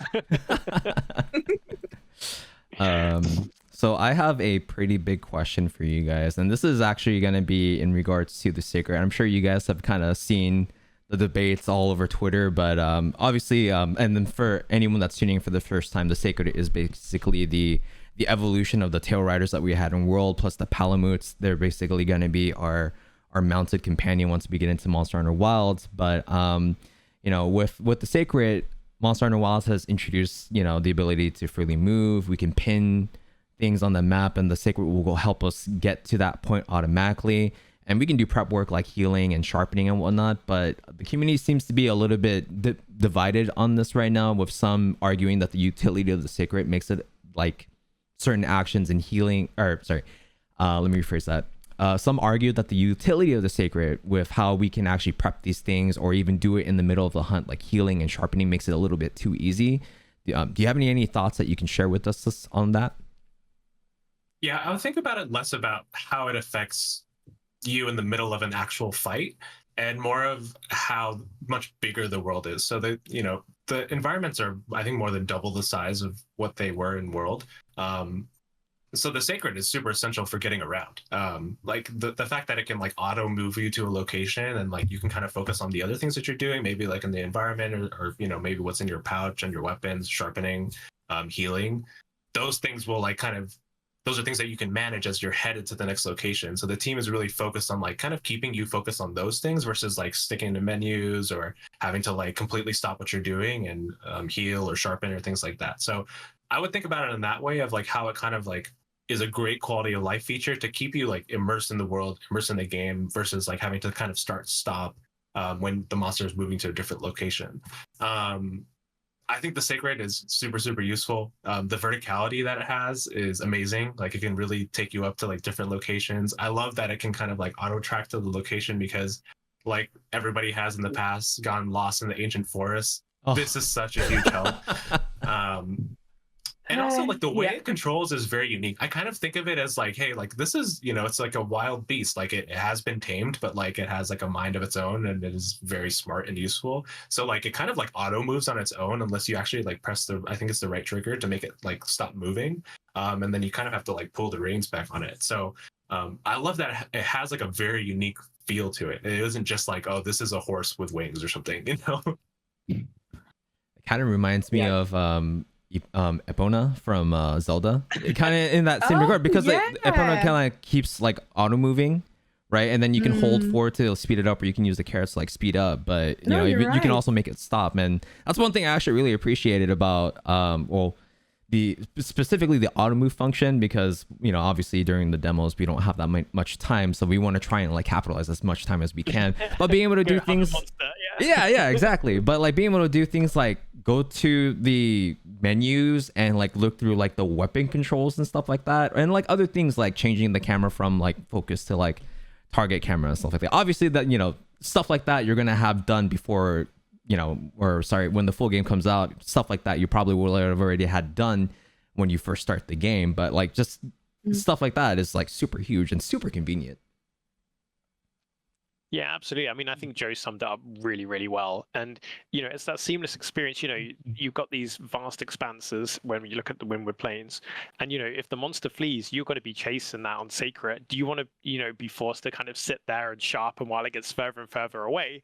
Or do you want to jump on your mount and pursue it while sharpening your weapon? And something that made me laugh, we saw in the debates because we were looking at them, is someone went, do you remember back in the day when you could just go to a different zone and the monster couldn't follow you and you could sharpen and then go back in again? So it's interesting that when people look at convenience, or if it makes it easier, that it's not like it's a new thing that you can capitalize on. But I think it's a seamless game, and the scale of the game has increased dramatically. So this quality of life thing, I think you'll appreciate it. I think the amount of times that you're going to see people in a fight hop on their Seikret and start doing like 360s to sharpen their weapon isn't going to be a common practice. It's so good though. The amount of times when I'm pursuing a monster and I'm sharpening, it's a godsend. It keeps you in the hunt. It keeps you, as Joe said, in that experience. You're not like, right, gonna put the kettle on, sharpen my weapon. All right, let's go chase that monster then. It keeps the action flowing. Yeah. But I think, sorry, after you, Joe. I think friction is super important in games. Like you should hit like some things that are like not always the most convenient. Yeah. I think the friction now comes from different areas, right? Like you now have to deal with monster herds, which is, that's something that you can't predict and is a little bit more challenging. So maybe you have like a pack of 3 Doshiguma that are kind of like getting in the way of your hunt, or maybe there's like, it's an inclemency period. There's like thunder coming down, lightning that's coming down. And that could like either hit you or it hits the monster. Those are things that like feel really dynamic and interesting in terms of like adding that additional friction to the experience. So, this again doesn't like the Seikret doesn't completely like solve these things. You're definitely still going to be sharpening in the middle of a hunt, like while you're not on it. I still do that even with Palamutes and Rise. Like I don't always like hop on the back of the Palamute. So, I think it's like, it's not like the team is just like, oh, we just need to make everything like we're going to take out all of these like pain points for people. Like I think there's like a balance there, right? And they're trying to like pick and choose which are the ones that are most important to them, and the ones that are maybe in the past are not necessarily like we can move on from them, right? So sharpening, healing on the back of the Seikret, I think there's a balance to it of like, again, we have much bigger environments. If you just had to like walk around and just like stop and heal, like that flow of the hunt, of moving to the next area, moving across these like huge expanses where there's just a lot of like open space between it. If you didn't have that ability, then like it would take away from the flow quite a bit. So I think it's a big additive part of it. I think that's something that a lot of us kind of just forget too. Obviously, like, we've had this iterated like multiple times and emphasized that like the main thing with Monster Hunter Wilds is the seamless gameplay. So I think for a lot of us that kind of falls through the cracks, that we specifically for this thing, because like, you know, you have a lot of Monster Hunter fans that are, I wouldn't want to say purists, but they're so used to like what the old world experience was of like going to zones, sharpening, and then doing that. I mean, obviously with zones, that already inherently breaks the gameplay flow, right? So now you're going from action to just prep work and then back and forth again. But I'm actually very happy that you guys like mentioned that, because then now it'll put that into perspective for a lot of people, that you guys want us to stay in the hunt. We're always constantly in the action, and yes, there's going to be some down points, there's going to be some pain points that we still have to dive through, but you know, they're just put in different boxes that flow a lot better with the overall gameplay. Like I never once felt like I was ever disengaged, you know, especially during my time with the game, and I truly appreciate that. Yeah, and I think as well, you know, it's funny because so far we've been like, no, listen, actually, this is how it is and stuff. But that's a position of privilege for us, because obviously a lot of people that raise these comments or questions or even concerns may not have had the opportunity to play the game yet, because you've had to be in Germany or at PAX or at TwitchCon. So, you know, looking in, that's a very different perspective to us that have been playing the game and have experienced it. So, you know, we get the comments, we get why people are raising the comments. So please don't think we're like, well, actually, you're wrong. Because, you know, absolutely. It's speaking from experience of, you know, we have that privilege to have played it and experienced it and see how it feels when you're physically getting decked by 3 Doshiguma at once and things like that. And then Rey Dau comes in, you know, so no, we get it. And it's good questions to ask. So, you know, thanks for giving us the opportunity to kind of answer that, and to the community, the kind of the benefit of the Dau as well, rather than just going, you know, it's good questions to ask. Yeah, you know? absolutely. Well, since we were talking about quality of life, there's also something new that I'm very curious about, and I'm sure Phil and others as well, is the quest system. Because when I was trying the build at Gamescom, we were not sure. So I think it's amazing that you now can just jump in, you eat, you prepare yourself, you go on your secrets, and then you just wander around, you see a cool monster, you're like, okay, I want to hunt that. And then after some time, or after a certain amount of damage done to the monster, we could see that the quest was starting. Could we have some more information on this? Because I could not really figure out when was the quest triggered, if it was after a certain amount of damage dealt, after a timer. Could you give us maybe some more infos about that?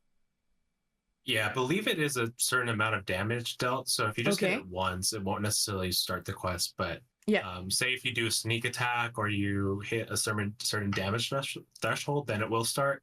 And I think one of the reasons why that is because, like, say you might accidentally hit a monster and you didn't want to start that quest. You just want to like give it a poke of doom, and then all of a sudden it's like, oh, what did I do? Okay, bye. So, that's definitely intentional to make sure that those situations don't happen. That's gonna change a lot of things, I think, especially for speedruns, since, you know, the resets go really hard sometimes, and being able to start immediately the quest on a monster when you see it, I don't know exactly how it's gonna translate in the game, because I consider that I have not seen enough to decide that yet, but maybe it will avoid us to resets for spawns. Maybe, just maybe, you know.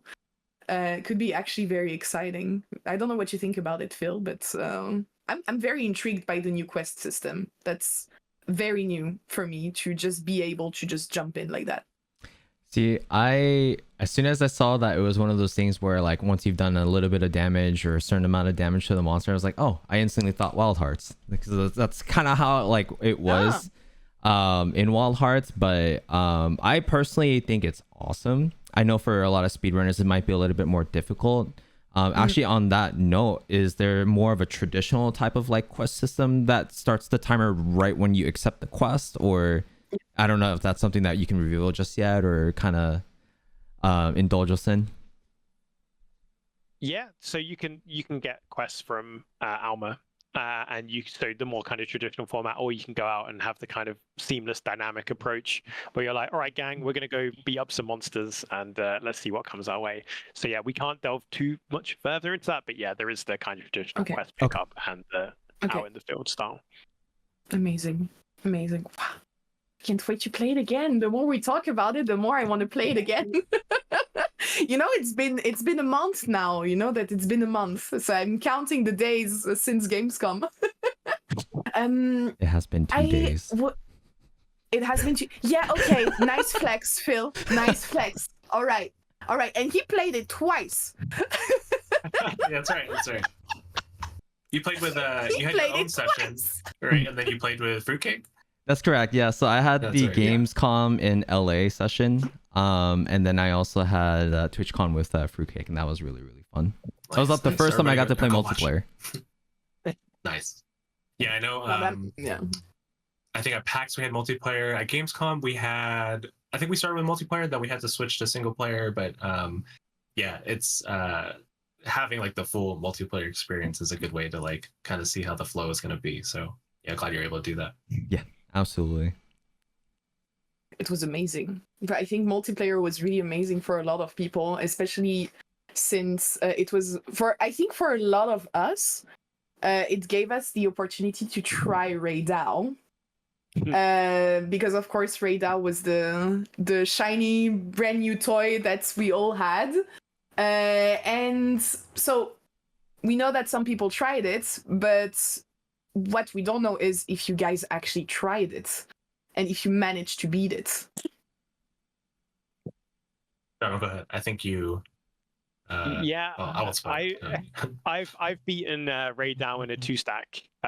So that was before Gamescom when I was practicing on the build, and it took about 5 attempts to do it with the 2 of us. But no, it's a fun challenge. It's a great monster. I love the sound design. How about you, Joe? What's your encounter with Rey Dau been like so far?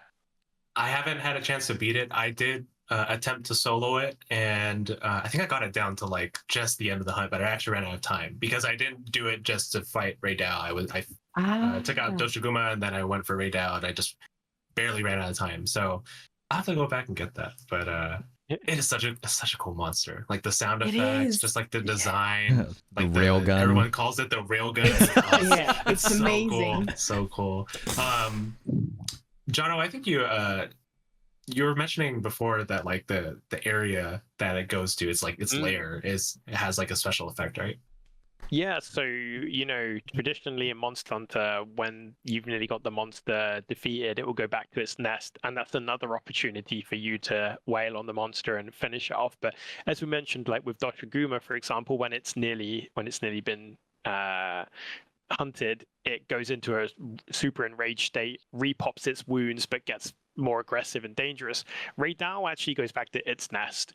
However, its nest is not as hunter friendly as you might think. So its nest is actually made of I think sort of like crystalline material that conducts lightning. So what that does is whenever Rey Dau does a thunder-based like lightning attack, its AoE gets a lot bigger, which means that you're on Rey Dau's home turf now. You're not on your kind of victory lap. You're gonna have to really work for this hunt against this apex of the Windward Plains. So even the nest and stuff like we've seen with like Doshiguma, you go back to its nest and it gets roided up. Rey Dau's actual physical location will try and cart you now when it's doing. You're in my home now. Yeah, so like even the format of kind of like, all right, we've nearly beat the monster. You can see the little skull. Let's wrap this up. Not necessarily always the case now. And I think once again that makes the hunts more dynamic, because now when you go to like say Rey Dau's nest area, you're like, right, okay. It's kind of like Fatalis as well at the end of Iceborne.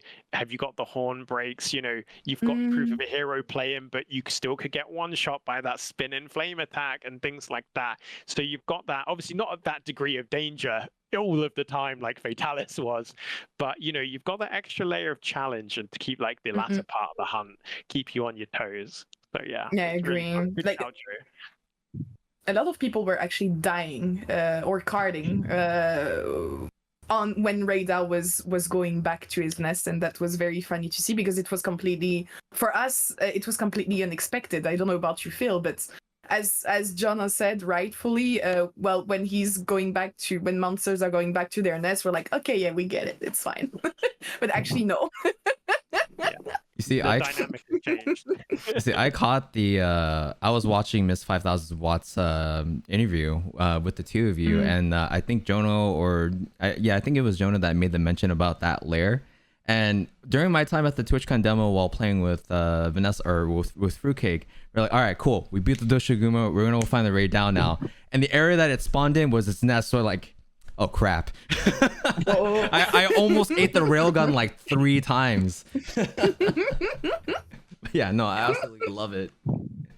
And the thing is, it looks so beautiful as well. You know, some monsters will have like a more traditional nest, like, you know, like you've seen, like, you know, Doshaguma's got like a dirt mound kind of thing in a corner, whereas Rey Dau has this beautiful kind of like geode-like kind of area and things like that. So when I first stepped into it, I was like, oh my goodness, yes, you need to hit me up, your interior designer, because this looks lovely, you know. It was quite an experience rather than just like, all right, it's a nest. I was like, whoa, this is really nice. And then then you got to dodge all the lightning running through the ground, so that's always fun. And then you struggle. No, it was a beautiful surprise, I think, for all the players that tried the builds. I think all of us were like kids when we entered the lair, and we're like, wow, this is actually amazing. And as you mentioned earlier, the sound design of this monster is absolutely mind-blowing. It's chef's kiss, exactly. Like, all of us, we all loved it. It sounds so unique, so different, and yet familiar compared to other monsters. I think, props to the sound designers, because really it was a fantastic experience from A to Z, this monster. Did you actually expect people to go for Rey Dau though? During the different conventions? Because because the feedback that I got before from Amaury, who's the French CM that I say hi to, who was really amazing, told us that the build that we had was actually not fit for Rey Dau, and that it might be extra challenging. So you're saying that you were expecting people to go for it, but then you know, how did that cross your mind? Why didn't we have maybe like other type of builds or a quest focused on Rey Dau? Like, what were your expectations for the players in multiplayer? I mean, talking specifically about Gamescom, I think when coming up with something that you're going to take to an event when you've got such a broad skill set of players and people with different degrees of familiarity, you want something that people can everyone can enjoy. So obviously we had like the single player quest for like that we kind of said, have you never played before, check this out. And then obviously you've got this kind of multiplayer quest, which is kind of the more traditional Monster Hunter experience. And you know, we like to think we had monsters for all occasions there. You know, you got Balahara, Chupacabra, Doshiguma, and Rey Dau. Everyone's going to try, you know, existing Monster Hunter players are always going to pop for the biggest monster. We know that. But whether or not they were successful, that was the big question mark we had over our heads. I don't know. How was it at PAX, Joe? Yeah, I think we had like 4 or 5 clears total. And it was kind of funny to watch this whole thing play out. Like, so basically, like, you're waiting in line and you can see all the screens. You can actually see the screen of like one of the stations where like a group is playing, and it kind of like started as like wildfire. Like one person just like one group tried to go for Rey Dau, they weren't successful, and then the like people waiting in line are seeing that and they're like, oh, I'm gonna give it a try, I'm gonna go for that. So it's interesting to see like a lot of the experienced groups, but Jonno says it right. I mean, again, it's not necessarily the target of the hunt. Same with the other monsters as well. The two kind of like experiences that we have that we've shown so far at the different shows that we've been at have really been focused about like, look, this is a new game. You don't necessarily want to throw you into the deep end, and you know, imagine you're a new player, you go against Rey Dau, you get absolutely destroyed, and you're just like, I don't like this. That's not the experience we necessarily want the average player to have. So we definitely start with something that's a little bit more like, not necessarily introductory, but is like more of like kind of like a entry to mid-level hunt. And for those players who do want to go after something that's like a little bit more challenging, it's kind of like there in the, you know, in the distance that you can go for. So that's been interesting to watch. Well, thank you for giving us the opportunity to go after it, because honestly, we had a lot of fun trying to challenge it. It was really, really cool. Yeah, I'm sure it felt all a of bit us masochistic at some point, but yeah. on the comment about how many clears that there were, I think Kyle had told me that there were only 3 clears at TwitchCon So Nice. a Hey, three's lot not of us. bad. Yeah, that's actually pretty good. I think you guys know about Jal Bagel, one of our good friends, and he's a pretty amazing speedrunner. He got close twice. Really, really close. Nice. Yeah, so but Playing solo. no, I believe he was doing multi. As a group. yeah, Okay, as a okay. group. Yeah, because he was doing it Nice. with DJ Johnny, and then he did it with Buck Fuzzles on his second run. Okay. Yeah, Nice, but nice. actually on the note of like, obviously with the builds and the demos that you guys have catered or that you bring to these conventions and stuff like that, they're obviously catered a very specific way.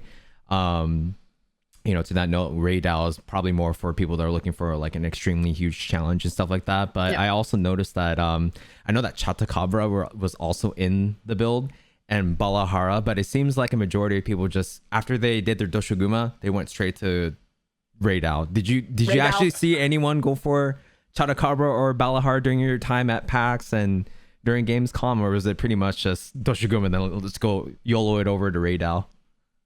Oh man. I think at PAX at least, yeah, definitely majority of the time Mm. you saw people going after Rey Dau. I think I did see a couple of people go after Balahara, and then Chatacabra was also available in the separate story quest that's also been at our shows. So he's also there to be beat up on, but he doesn't need any more like bullying. Okay, like he's Chatacabra needs to be left alone in peace to go and drink water. Poor Chatacabra.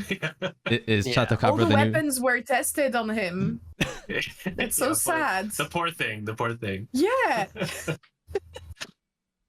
Yeah, like what I noticed as well is Balahara was quite aggressive. Balahara would come and find you, especially if you're in like the dune kind of area, and you get to see a really cool turf war as well. And then obviously you got like the whirlpool that Joe mentioned earlier, like or the sand whirlpool as such. And yeah, so I normally see people kind of fighting Dosha Guma, and then they'd kind of be like, right, that monster came and had a pop at us earlier. Let's go get some revenge. But I think as well, what was interesting about Rey Dau is obviously when the inclemency period came in during the build, Rey Dau, if you were in a certain area, would probably come and interfere with your fight.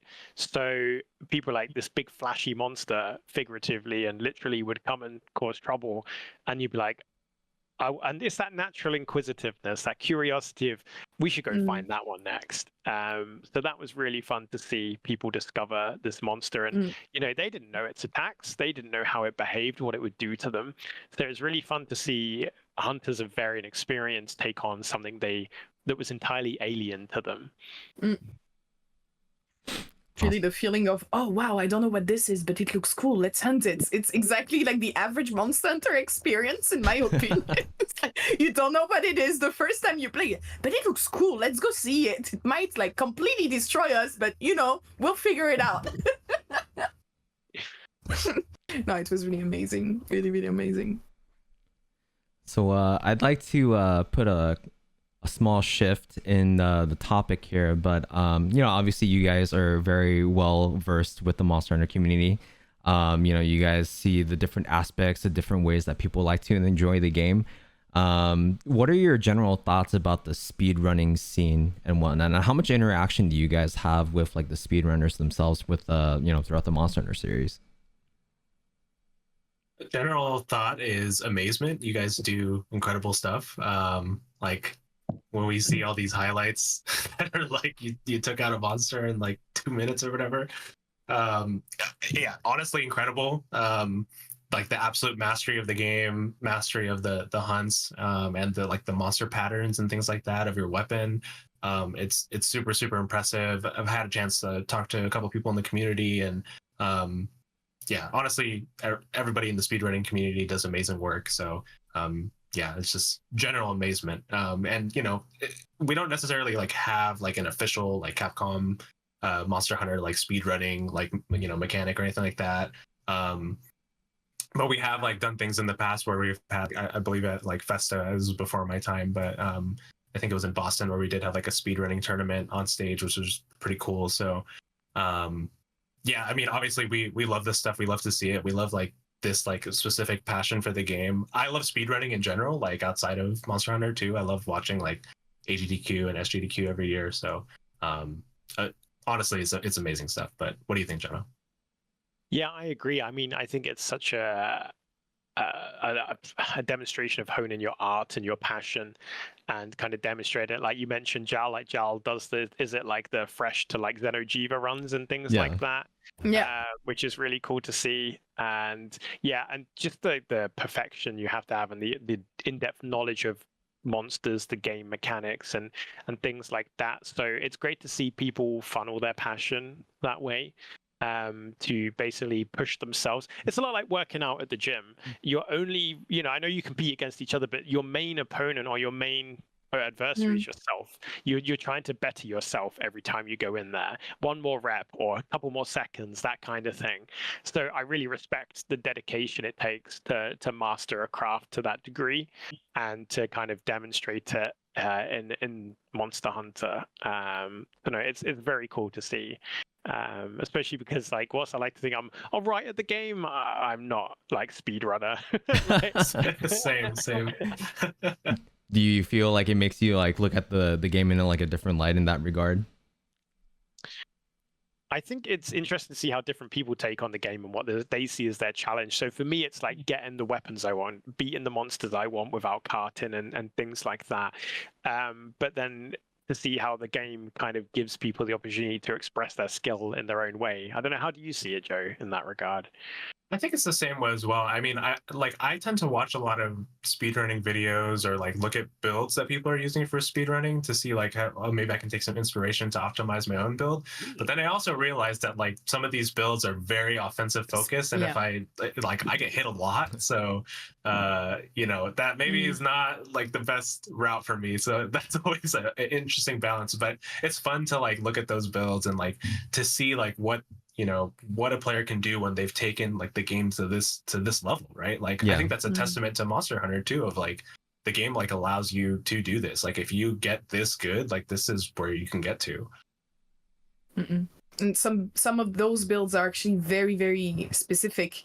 So you might like, I don't know about others, but I'm speaking for me and for some other friends that do speedruns. Even when we're hosting open lobbies, we're not going to use the sets and the builds that we're building for speedruns, because it just does not make sense and it's just not working. Like you're not gonna, unless you're fully coordinated and you have a script that's is that your build is adapted to your script. I would not recommend to anyone to just use some speedrunning builds for casual quests, because you're not gonna have a fun time. You'd better stick with like less try hard stuff, because you're not gonna enjoy the hunts if you don't do that. No, go heroics, you'll be fine. Yeah, that's oh my god, yeah. Like the amount of times I've seen in open lobbies, that's actually very funny. Players that pick a heroic set, but in a 4-player quest that are completely not coordinated.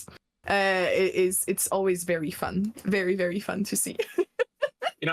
I think speedrunning is also like one of the ways that Monster Hunter has helped become more popular and more like kind of mainstream, because it's kind of like in a sport, like when you see like an incredible like feat of strength, or like some sort of like milestone that's hit, like somebody does something like really crazy, and you start seeing these headlines of like someone doing something. So like Monster Hunter, for instance, it's like somebody slayed the hardest monster in whatever amount of time. Like when you see that, and then people watch the videos and they're just like, how is this like even possible? Like or like in Elden Ring or something, like somebody does like a no-hit run or something like that. Those things are like, they help like share the series and the games with more people, because they see that and then it's like, whoa, like how's that even possible? Like did somebody really do that? So yeah, honestly, we love it. You guys like just really do amazing stuff. Do you think speedruns also, I don't know, I'm just speculating, but does it help sometimes the developers to understand the limits of their own game and to maybe push something forwards or improve things? Does it have such an impact? Or can it have such an impact, in your opinion? I don't know if we can really comment on like how the developers might see that and then tune things, because that is like a pretty specific design question. But it is like something that we share with them and we look at, and obviously like we try to share as much as possible that we see. So that I'm sure that is part of it. But yeah, in terms of like specific, like taking things that they've seen from speedrunning and then having that influence design, I don't think we can talk about too much. because I completely understand that you cannot talk about it. It's just that I'm just gonna quote an example that made me wonder about that. In Wilds, you can now cancel Helmbreakers. And for longsword speedruns, it's actually very, very, very useful. In case the monster does something that is not in our script, now we have the freedom to just cancel and not lose a huge amount of damage. So yeah, those are the little adjustments that made me wonder, like, oh, why did they think about that? How? So I was maybe hoping that it was due to speedruns, but if it's not, it's also fine. Yeah, we'll have to ask the team next time they're so we can chat with them. But right now they're very very busy for TGS. So yeah, and we're excited about that. We're super excited about that. But talking about the devs though a little bit, it was so fun to see. They love the game. You've seen them on stage playing in all their different ways, like Tokuda-san breaking down like as many weapons as possible to like showing his extensive knowledge. You've got Fujioka-san, who's like, lance is a weapon that doesn't get as much attention as others, and this man is a surgeon with it. Doing really cool things. Obviously, Ryozo-san is the Lord of Hammers and things like that. And obviously with Sunbreak, we actually had the developer challenges where they were doing like naked runs against like super endgame challenging monsters, and they shared how many turns it took them. They showed the highlights and things.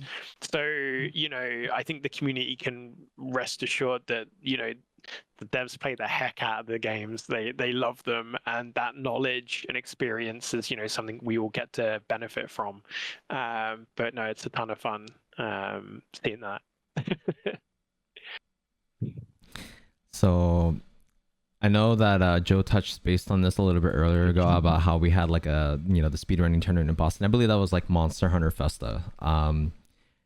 We have a lot of people asking for events like that, which is actually part of the reason why we were inspired to do something called I don't know if you guys remember, but we started something called the Card Game Series, where we started doing like Monster Hunter tournaments and stuff like that for speed running.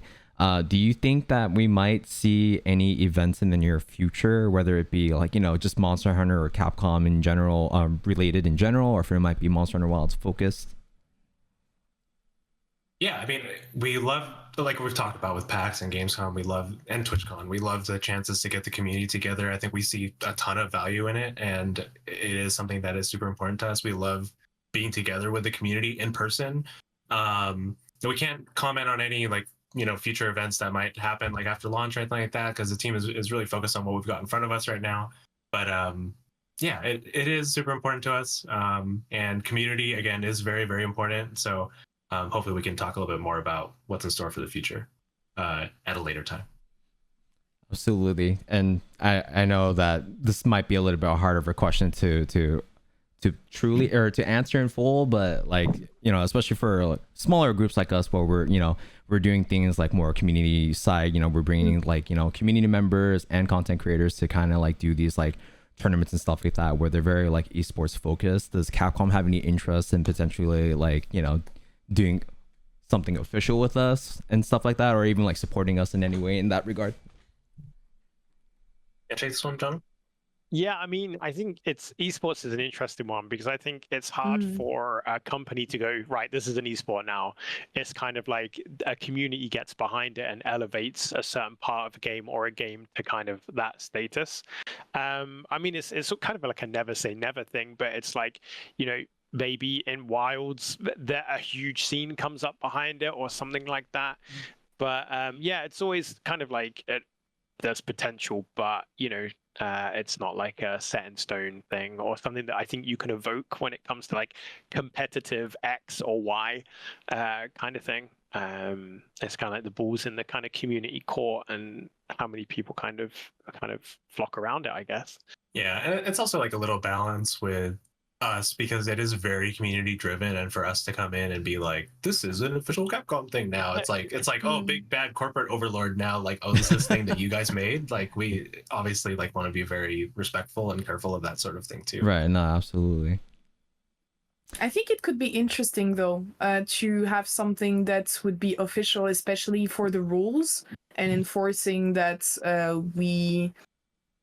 I mean, what's interesting about having an official competition is that, of course, the controls of anyone that does not respect the rules can be more, strong and enforced. And I think it would, I mean, I don't know, I'm being maybe the devil's advocate right now, or a question that is on top of my head is how will this influence the speedrunning community when it comes to visibility, and how will it influence also speedrunning as a thing, since you have a lot of players who run on console and who absolutely refuse using mods because not everyone has access to mods, not everyone wants to use mods either.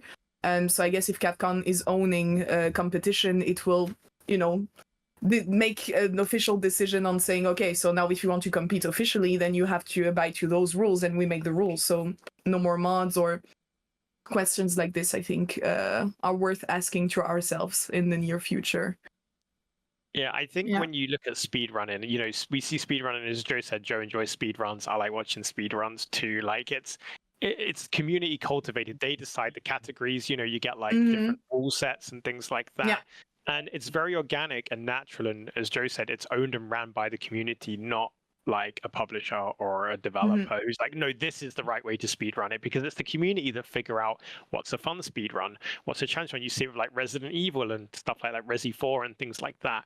So I think it being owned by the community space is ultimately like a really cool thing. I'm not saying it's bad if a developer or a publisher is running it, but it seems something that was curated by the community and has been championed by the community, not just in Monster Hunter, but across tons of different games, if you're into your Souls and things like that as well. So I think there's a certain kind of beauty in that. It's the community. They've decided these are the rules, this is the code of honor, this is how we register things, this is where we submit our runs, and this is how we do it. And that way as well, it keeps it in your control. But yeah, it's definitely a good conversation to have, and there's definitely kind of arguments to be had on both sides of the coin, of the benefits and the downsides of who decides what is a speed run and how you speed run, and is it glitchless, is it can you use these weapons, or are these things banned because they're viewed as OP and things like that. But no, it's definitely, there's no right or wrong answer, basically, is what I'm getting to. Well, thank you for your answer. It's not an easy question to ask or to answer, so thank you very much.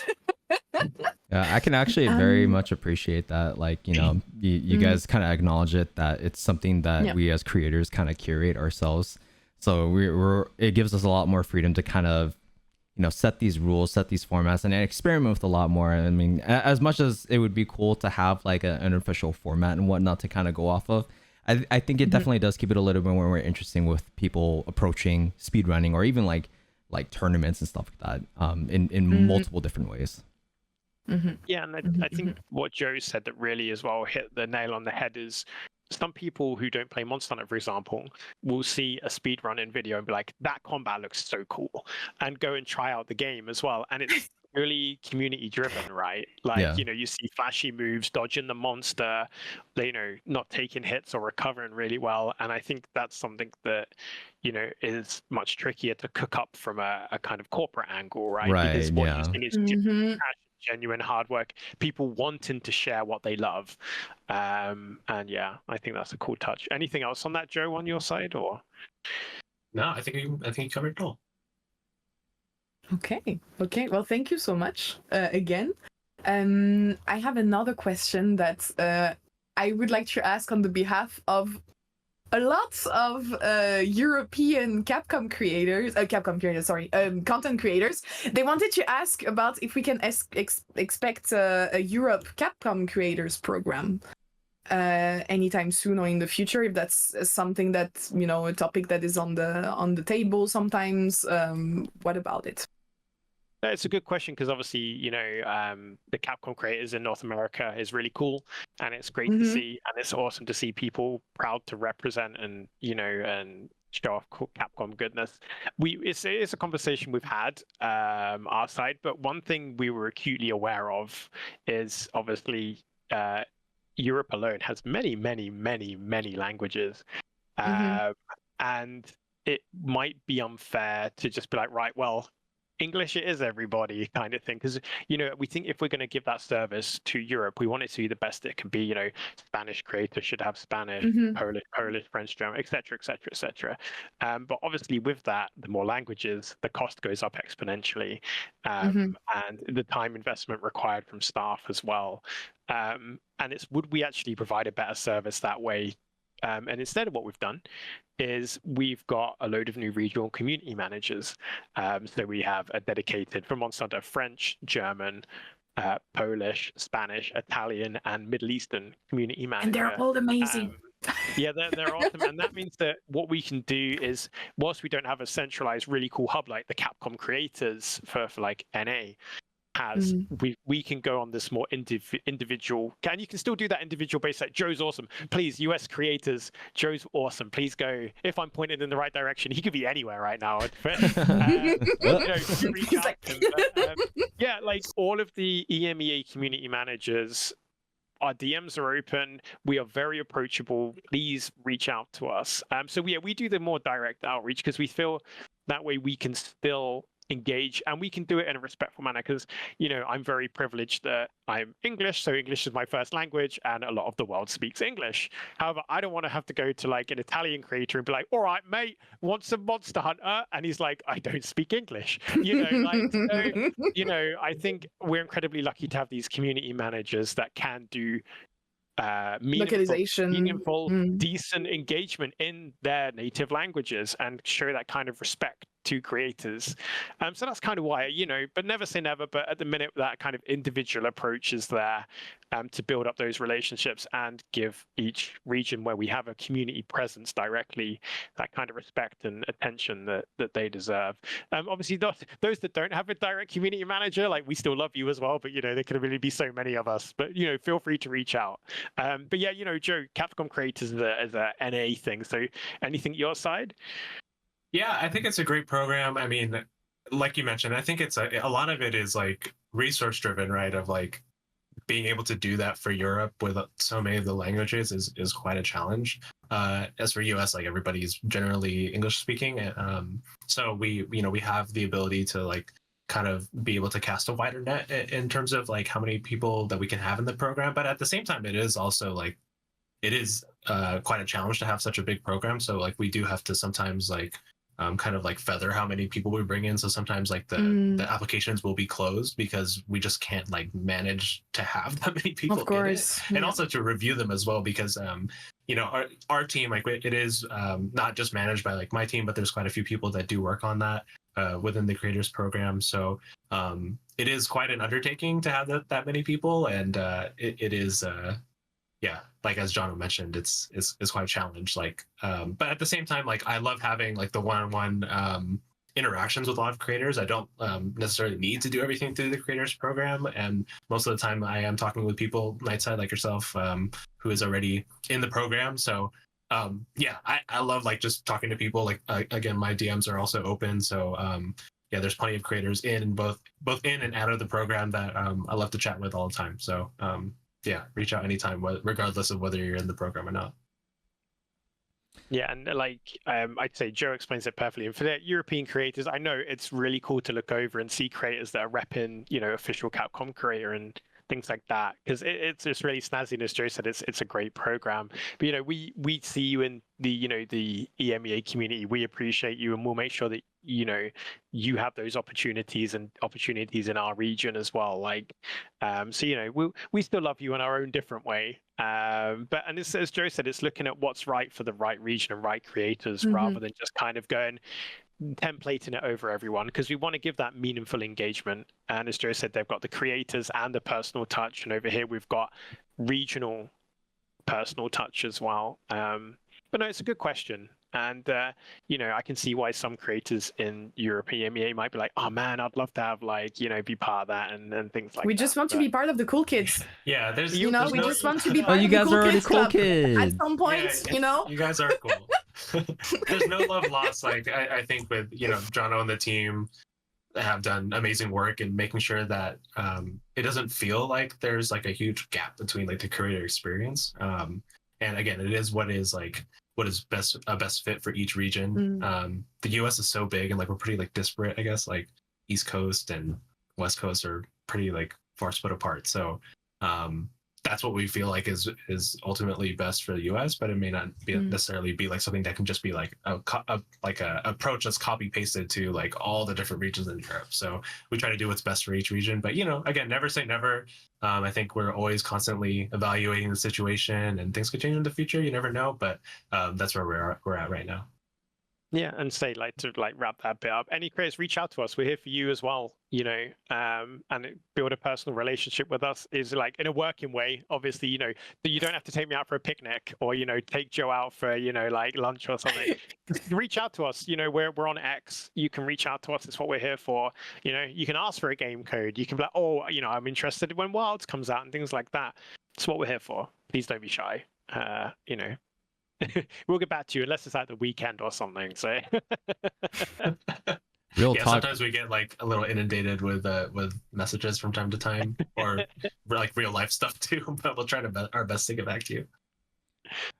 Real talk. I was about to say on the comment about the picnic, I totally take you guys out for some like Korean barbecue or something, because I wouldn't say no. Yeah. Let's go. I had the chance to do that with Yuri and Socks for like a Capcom dinner one time, and I actually was able to kind of cook for them too. It was kind of fun. Oh, amazing. Spicy Angus. We have to introduce you to Spicy Angus. Oh. We should have a Monster Hunter Day. We were talking about that with Phil. We should have one day per year where we don't have to work and we can just gather the whole community around some barbecue or whatever. Global and holiday. just play Monster Hunter. A global holiday just for Monster Hunter. That would actually be cool. That would actually be really cool. We need to make it happen. Please do it. Please do it. Alrighty, and that should pretty much wrap up this podcast. I think we asked all the questions that we were very curious about, and thanks again to both of you for taking our invite and graciously accepting and taking the time out of your day to answer us. I know that Joe, you're getting your work day started, and Jonno, your work day has already ended. You're probably ready to go relax and chill for a bit. But both me and Nix, we truly appreciate your guys' time. Yeah. Any closing thoughts for the podcast before we wrap up here? Yeah, no, thanks so much for having us. Yeah, we really appreciate it. I think we're in contact quite a bit, so we always appreciate like being able to chat with you guys, and obviously like all the love and support for Monster Hunter. It's like your guys' efforts and your passion for this series is what brings us here today. So only other thing, I probably should do like my job and like plug what we've got going on this week. So yes, absolutely. TGS, we have a special program live stream happening. I forget the exact time, but it is on the 26th. 5 a.m. for me.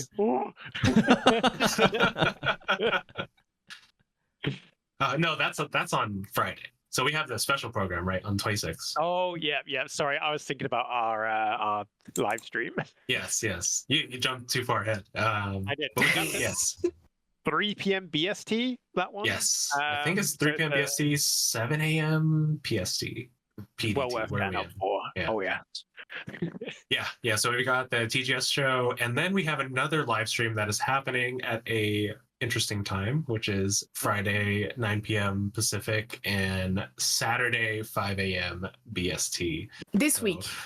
Yes, that is this week. That is going to be the debut of Scarlet Forest gameplay for the very first time live from the TGS stage. We're gonna watch that. Yeah, it's gonna be good stuff, but it will be late night and early morning for anybody watching. But the dev team will be out there. They'll be showing some fresh gameplay, never before seen. So there should be some surprises, some cool stuff. So exciting! Next, I think we have to go to Tokyo now.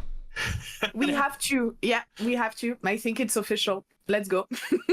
The stream itself from the team will all be in Japanese, but Jonno and I have like kind of prepared basically like a co-stream that we'll be able to like follow along in English, explain what's going on. So hopefully not too much will be lost in translation, but we'll do our best. So hopefully you guys tune in and have fun. Amazing. It's an exciting week. I'm really looking forward to seeing what the team cook up in the Scarlet Forest. But yeah, and yeah, once again, to kind of follow on from Joe, thank you both for having us. It's a privilege to be here. And once again, a shout out to the Monster Hunter community as well.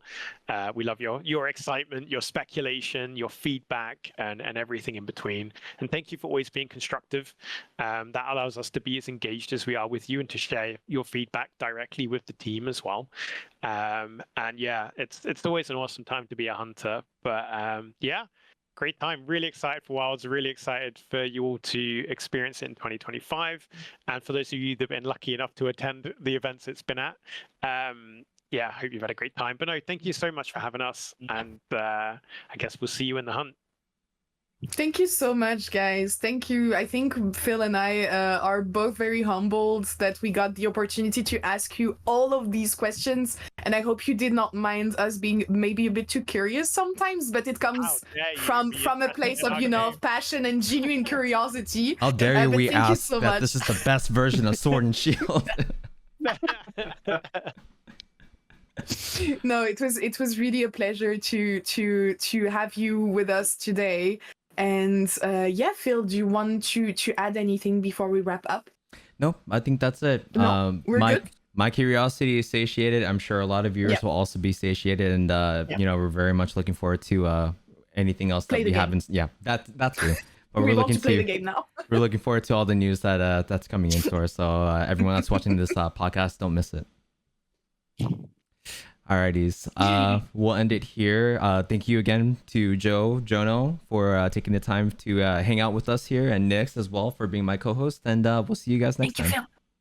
All right, thanks so much, everybody. Bye. Bye.